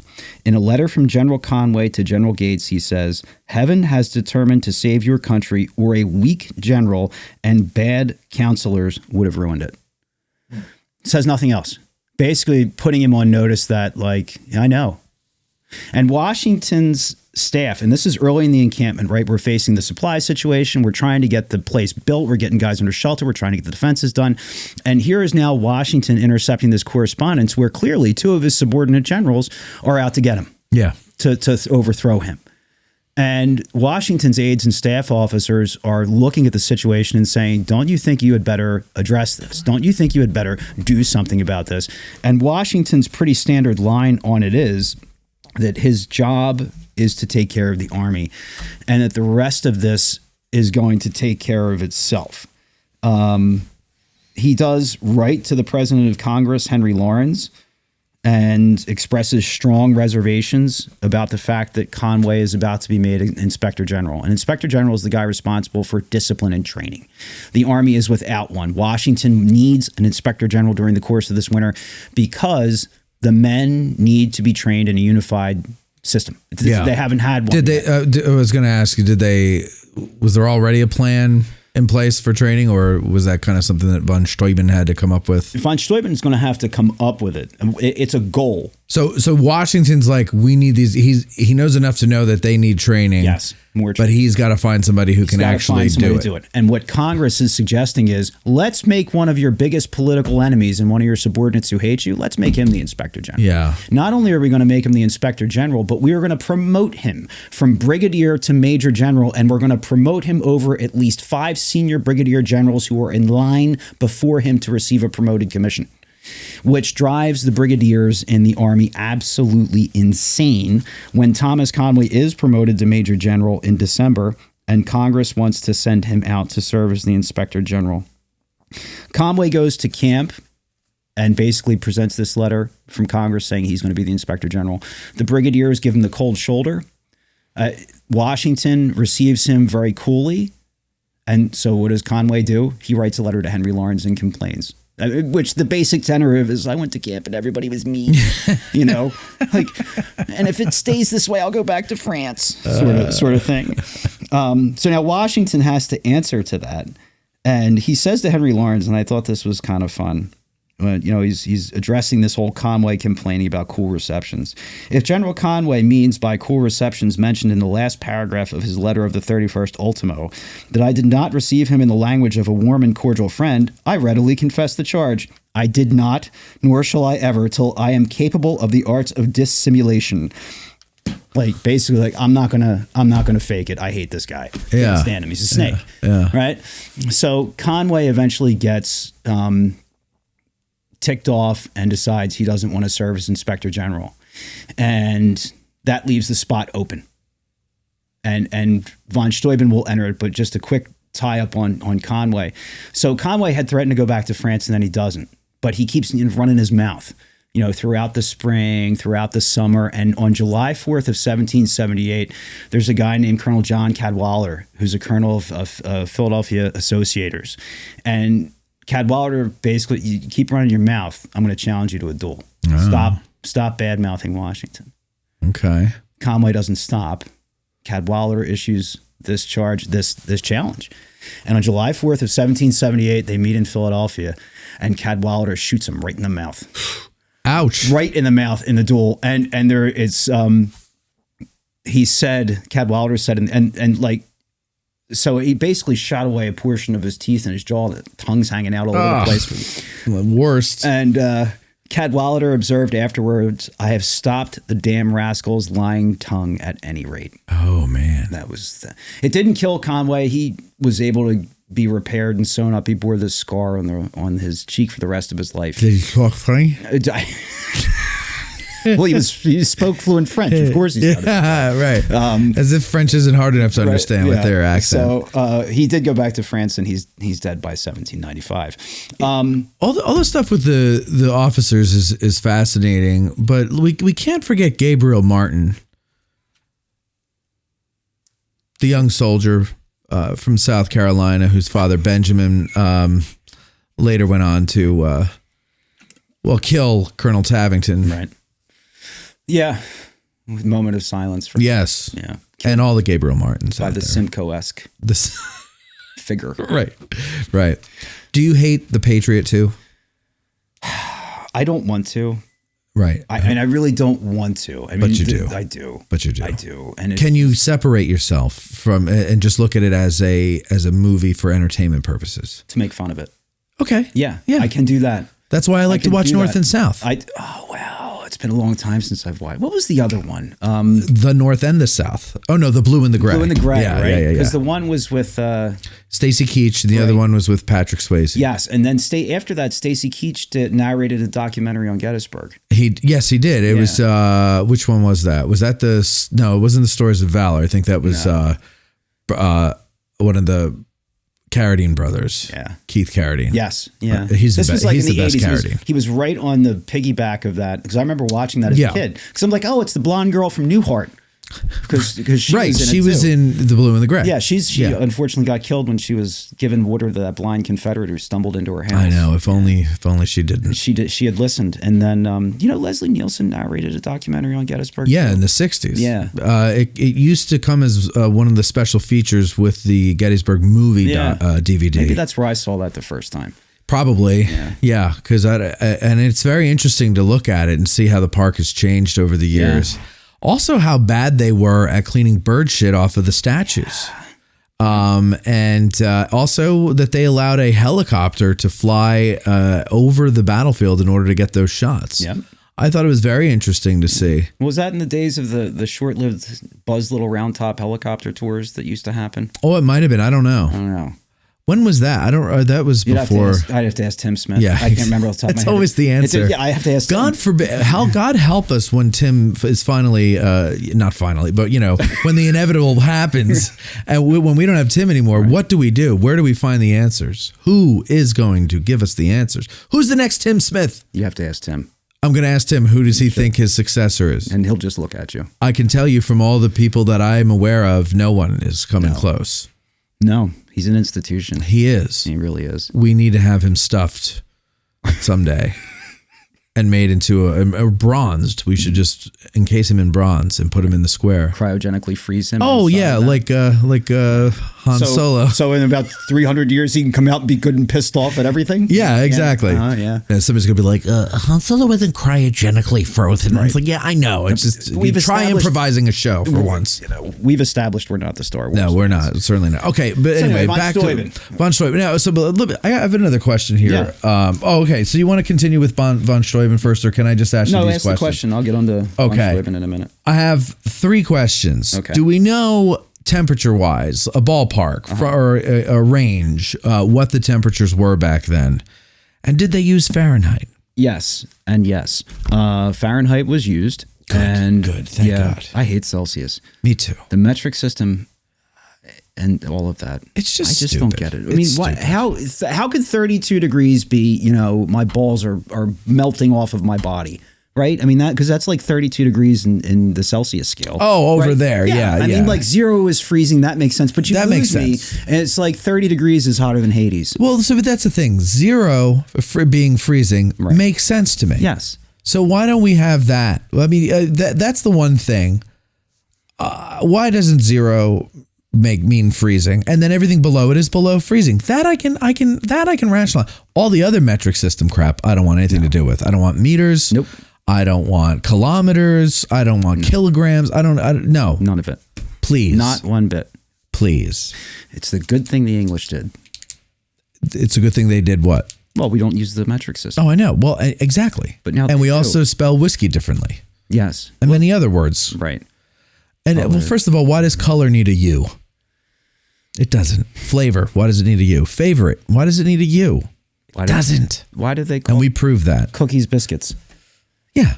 Right. What do they call a cookie? I don't even want to know. They call it a biscuit. Oh, do they? But then, no. But what is a cookie?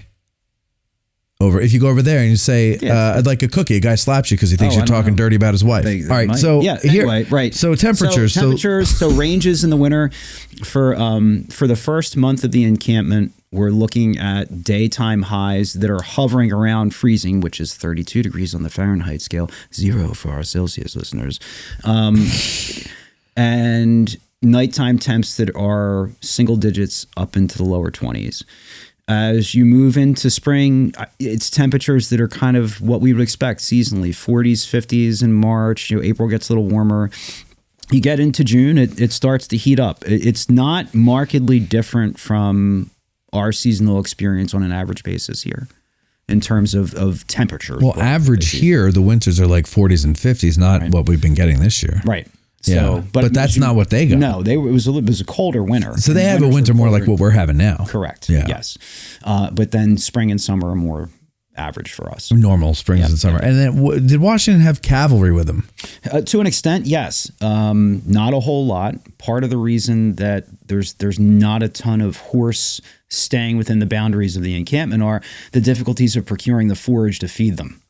So Washington is going to send most of the cavalry outside. They're going to move up towards assisting the Pennsylvania militia on the north side of the Schuylkill River.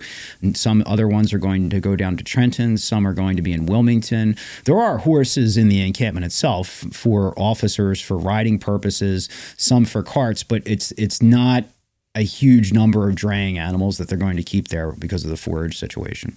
And then finally, we always hear about what our boys had to go through in Valley Forge. What are the British troops going through? Are they better quartered? That's a wonderful question. Thank you. Thank you. You're welcome. You're welcome. All right, Grant, you're wrong. The metric system is not far easier to learn if you've learned the normal people system. Yeah. Go ahead. Metric and normal. Why don't we go back to just referring to how much people weigh by like using the stone category. Yes, stones. 16 stone. Yeah. It's only Scottish people, I think, that weigh by stone, right? I think so. Yeah. Although I've been hearing it a lot in some British shows I've seen, so who knows? But stone, if you say it with a Scottish accent. Stone. Yeah. I like it. Yeah, it's impressive. Well, if I lived in Scotland, I wouldn't mind being weighed by stones. Yeah. Only there. Just for the accent. Right. Anyway, the redcoats. The redcoats. So that is an interesting question. And by and large, it is a more comfortable situation for the British as we get into the course of the winter itself.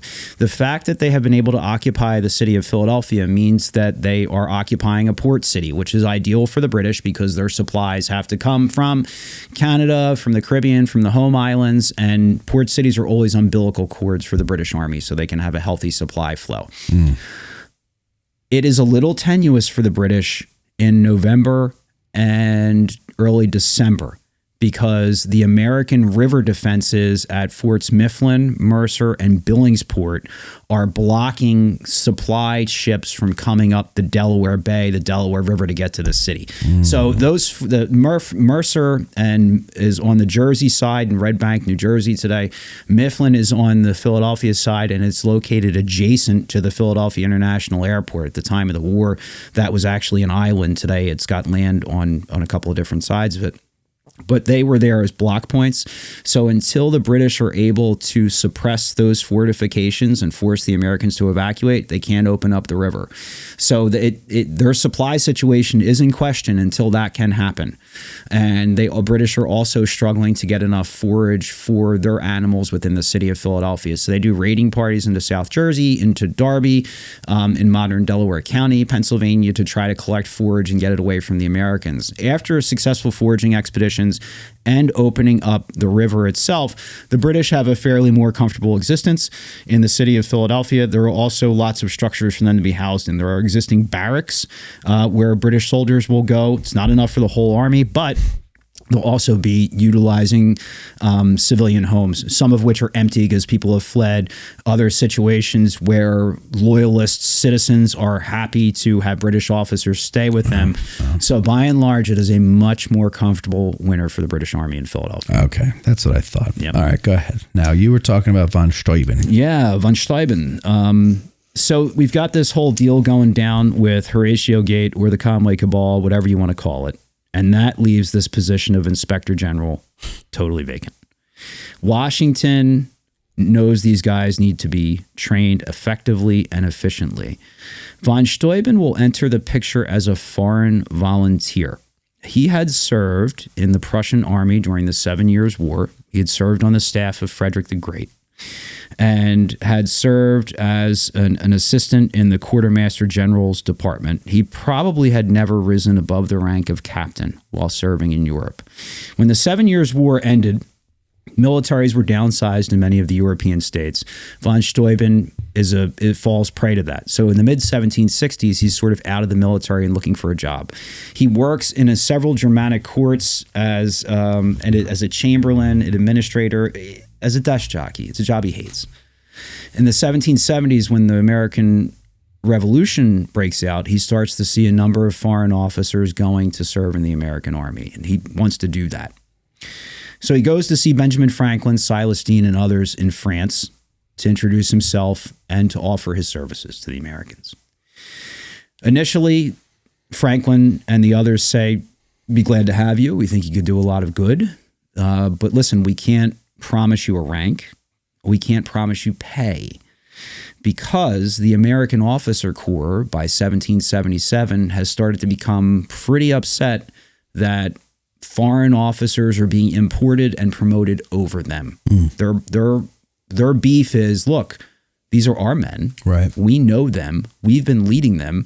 Why do you bring these people from far off lands and promote them over us? It's not fair.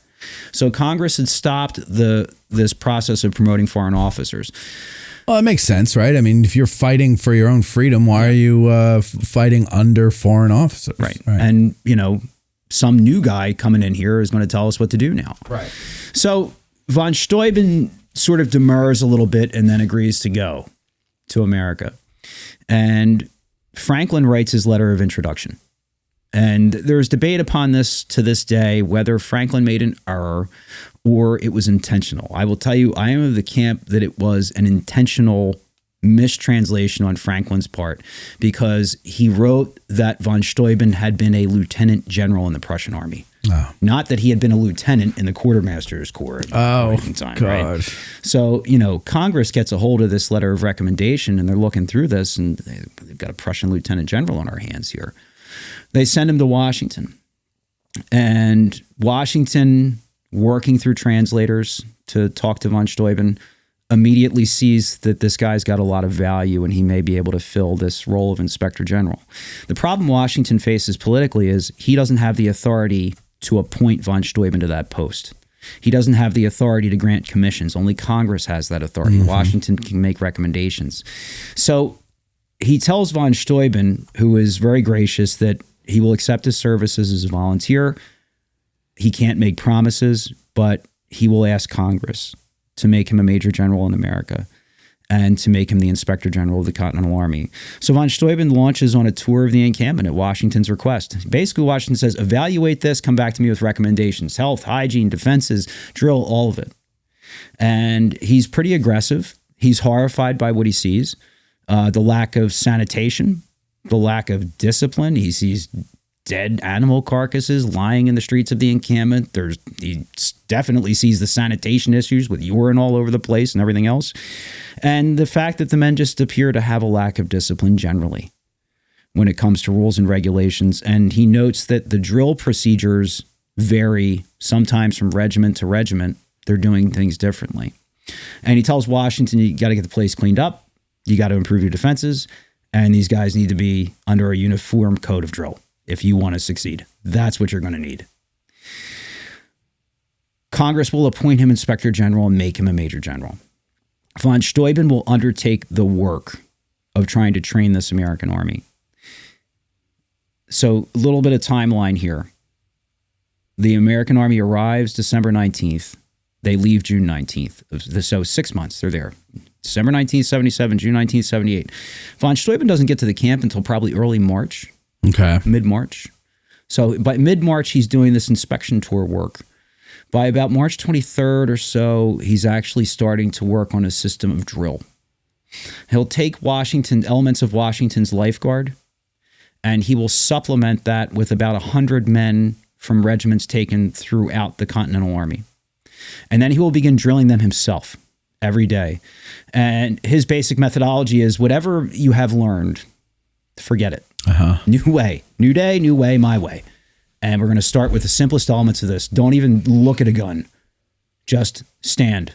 How does a soldier stand straight? How does he face right? How does he face left? How does he about face? How do you march in a group, a small group, a larger group? Teach the manual of arms. How do you load and fire this thing? And the methodology that von Steuben is using is he's thinking about Prussian manuals that he's familiar with, and he's simplifying a lot of things. Okay. The British manuals and some of the colonial manuals being used by the Army prior to von Steuben work, but they're cumbersome and they're complicated. And von Steuben says, what's all the unnecessary crap and cut it out. Right. Make it easy for these guys. What's with the Britishness? Right, you know? And that's a good point.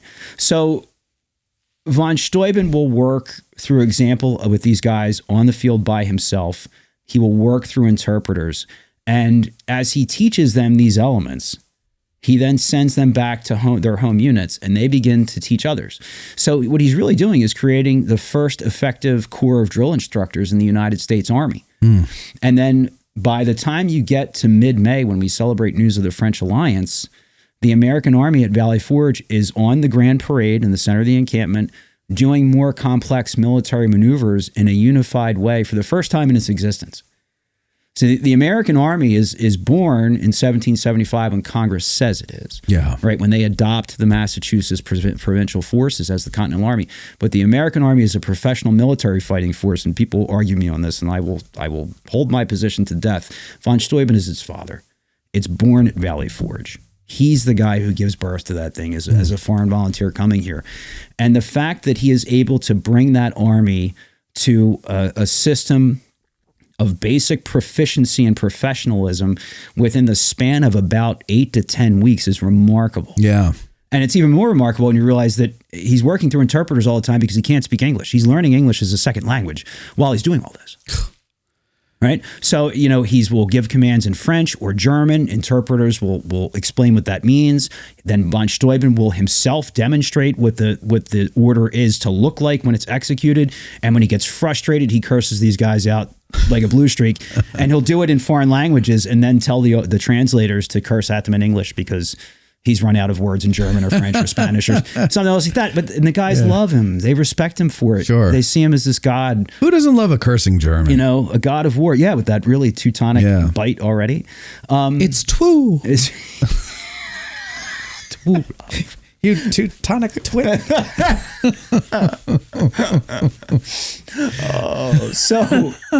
Oh my God. Von Steuben gives birth to the American Army. And there's another element that I think is important and often overlooked, and it is the hands-on nature of his work. Because prior to von Steuben's time, the commissioned officers in the American Army, by and large, looked at drill, the hands-on work with the enlisted personnel, as a sergeant's responsibility. The commissioned officer, in many instances, I'm talking field grade or above, didn't want to be hands-on with the soldiers. Different social class, no, not for me. Well, von Steuben is creating a culture shock. And this is interesting because he really is a Prussian nobleman. He's from the Junker class, which is a lower grade of nobleman, but he's still Prussian nobility. Yeah, okay. So here you've got this nobleman mixing with commoners in a hands-on fashion. And the rest of the American officer corps is watching this and now understanding that this is the new way. When you read von Steuben's Blue Book that he writes as a result of the Valley Forge encampment, it's not finished and published until 1779 in Philadelphia, and then broadly distributed throughout the American Army in 1779 and 1780. Half of the book deals with military drill.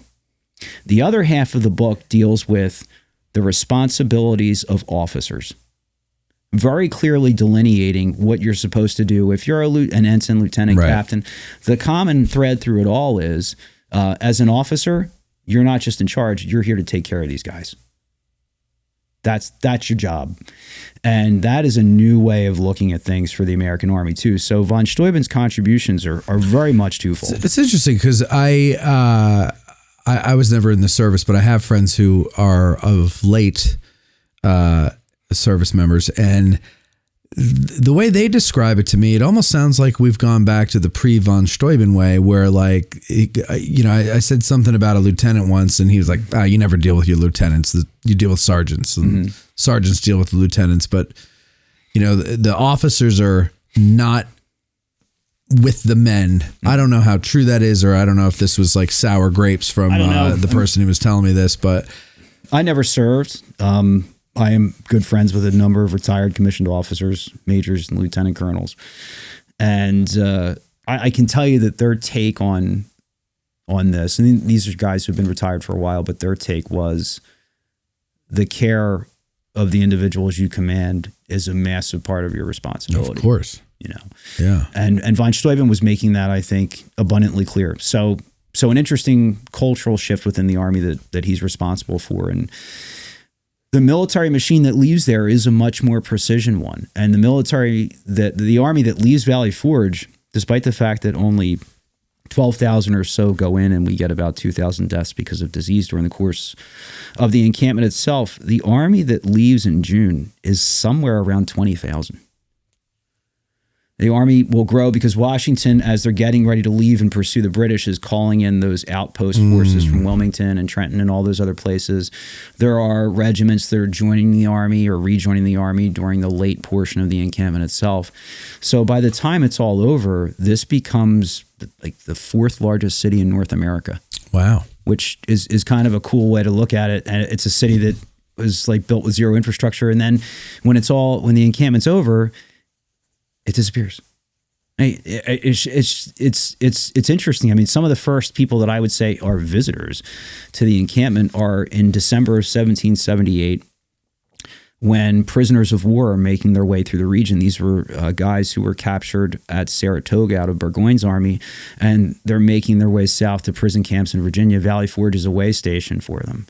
And there's Lieutenant Thomas Anbury from the 47th Regiment of Foot in December of 1778, writes about crossing Sullivan's Bridge, writes about the American fortifications, writes about the huts. Like, there are some poor locals living in some of them, but a lot of them are falling down. So by 1778, the encampment is almost starting to slowly melt. The time is having its effect. Yeah. By the time you get to 1787, it's almost entirely gone. Washington takes a trip out there in 1787 when he's serving as president of the Constitutional Convention in Philadelphia. He wants to go fishing in the Valley Creek. He was a big angler.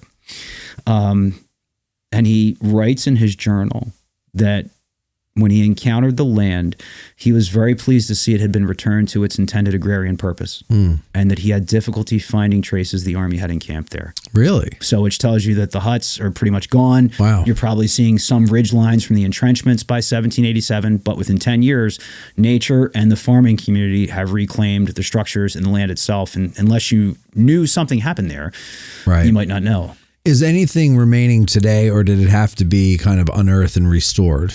In terms of, there are some buildings, physical building structures that are there. Lots of the stone homes that were used by generals as headquarters. I mean, more of what the soldiers made. None of the wooden structures exist. The last hut, we think, existed until the early 20th century, down by Sullivan's Bridge, until it just decayed and rotted away. Really? Yeah.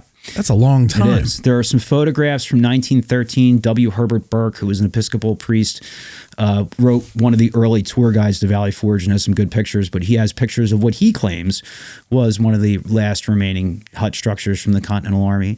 The defensive fortifications, if you drive through the inner line of defense, you will see, looking out your car on the left-hand side, there is a low running ridge that you will pick up constantly. That's the remains of the inner lines of entrenchments there. The redoubts and redans that are on the grounds of the park today are reconstructed. Okay. They're reconstructed on what we believe on the original spots. In the 1950s, the U.S. Air Force had done a few flyovers and did aerial reconnaissance back when it was a state park to try and help find evidence of certain things. And they were able to point out depressions of where they think at least two of those were. And that's cool. Yeah, stuff was reconstructed on those spots. The reproduction huts on the outer line at the Muhlenberg Brigade, those are on the original hut line as well. Yeah. So the when people go there today, there is something they can see. I mean, obviously, besides the huts that have been reconstructed, they can see something of the redoubts and whatnot. You can see that, and then the monumentation, which is not, it's nowhere near what there is out here at Gettysburg, but there are some impressive monuments there. The National Memorial Arch, the Pennsylvania columns, the equestrian statue of Anthony Wayne. The other monuments that are out there are much more muted, and it just has a lot to do with the way that things grew up when it became a park. Out here at Gettysburg, we've got veterans who are alive and dedicating monuments, helping design them. By the time Valley Forge becomes a preserved space, the Revolutionary generation is dead. Yeah, right. And it starts out as a small citizens thing, and then expands. Was monumentation, though, in the sense that we think of it as with Gettysburg, even a thing to the Revolutionary generation? Not to the extent. I mean, I think you see... I mean, monuments have always been around, but, I think the Civil War generation kind of said to all previous generations, oh, that's what you think monumentation is? Well, watch this. Right. Well, I mean, when they put them up in the 19th century... in the earlier portion of the 19th century, you usually see things like obelisks. Yeah. They're not giant, they're not, right. It's usually big works of art. Interestingly, with our Civil War friends, they tend to be very interested in monumentation for the Revolutionary War sites too. And I've done a whole program on Gettysburg and Valley Forge and monumental kinship is what I've called it. But there are people like John Page Nicholson, who is instrumental out here at Gettysburg. He also does a lot of work at Valley Forge. Paul Philippe Crête, who does the Eternal Light Peace Memorial. He's responsible for the design of the National Memorial Arch at Valley Forge. Samuel Pennypacker, who's in the 26th Emergency Militia here, fighting in the lead up to the Battle of Gettysburg, becomes governor of Pennsylvania in the early 20th century. And Pennypacker is really concerned with the monumentation of both periods. My general sense is that the Civil War veterans, and we talked a little bit about this in one of my previous episodes, on both sides saw themselves as successors to the Revolutionary generation.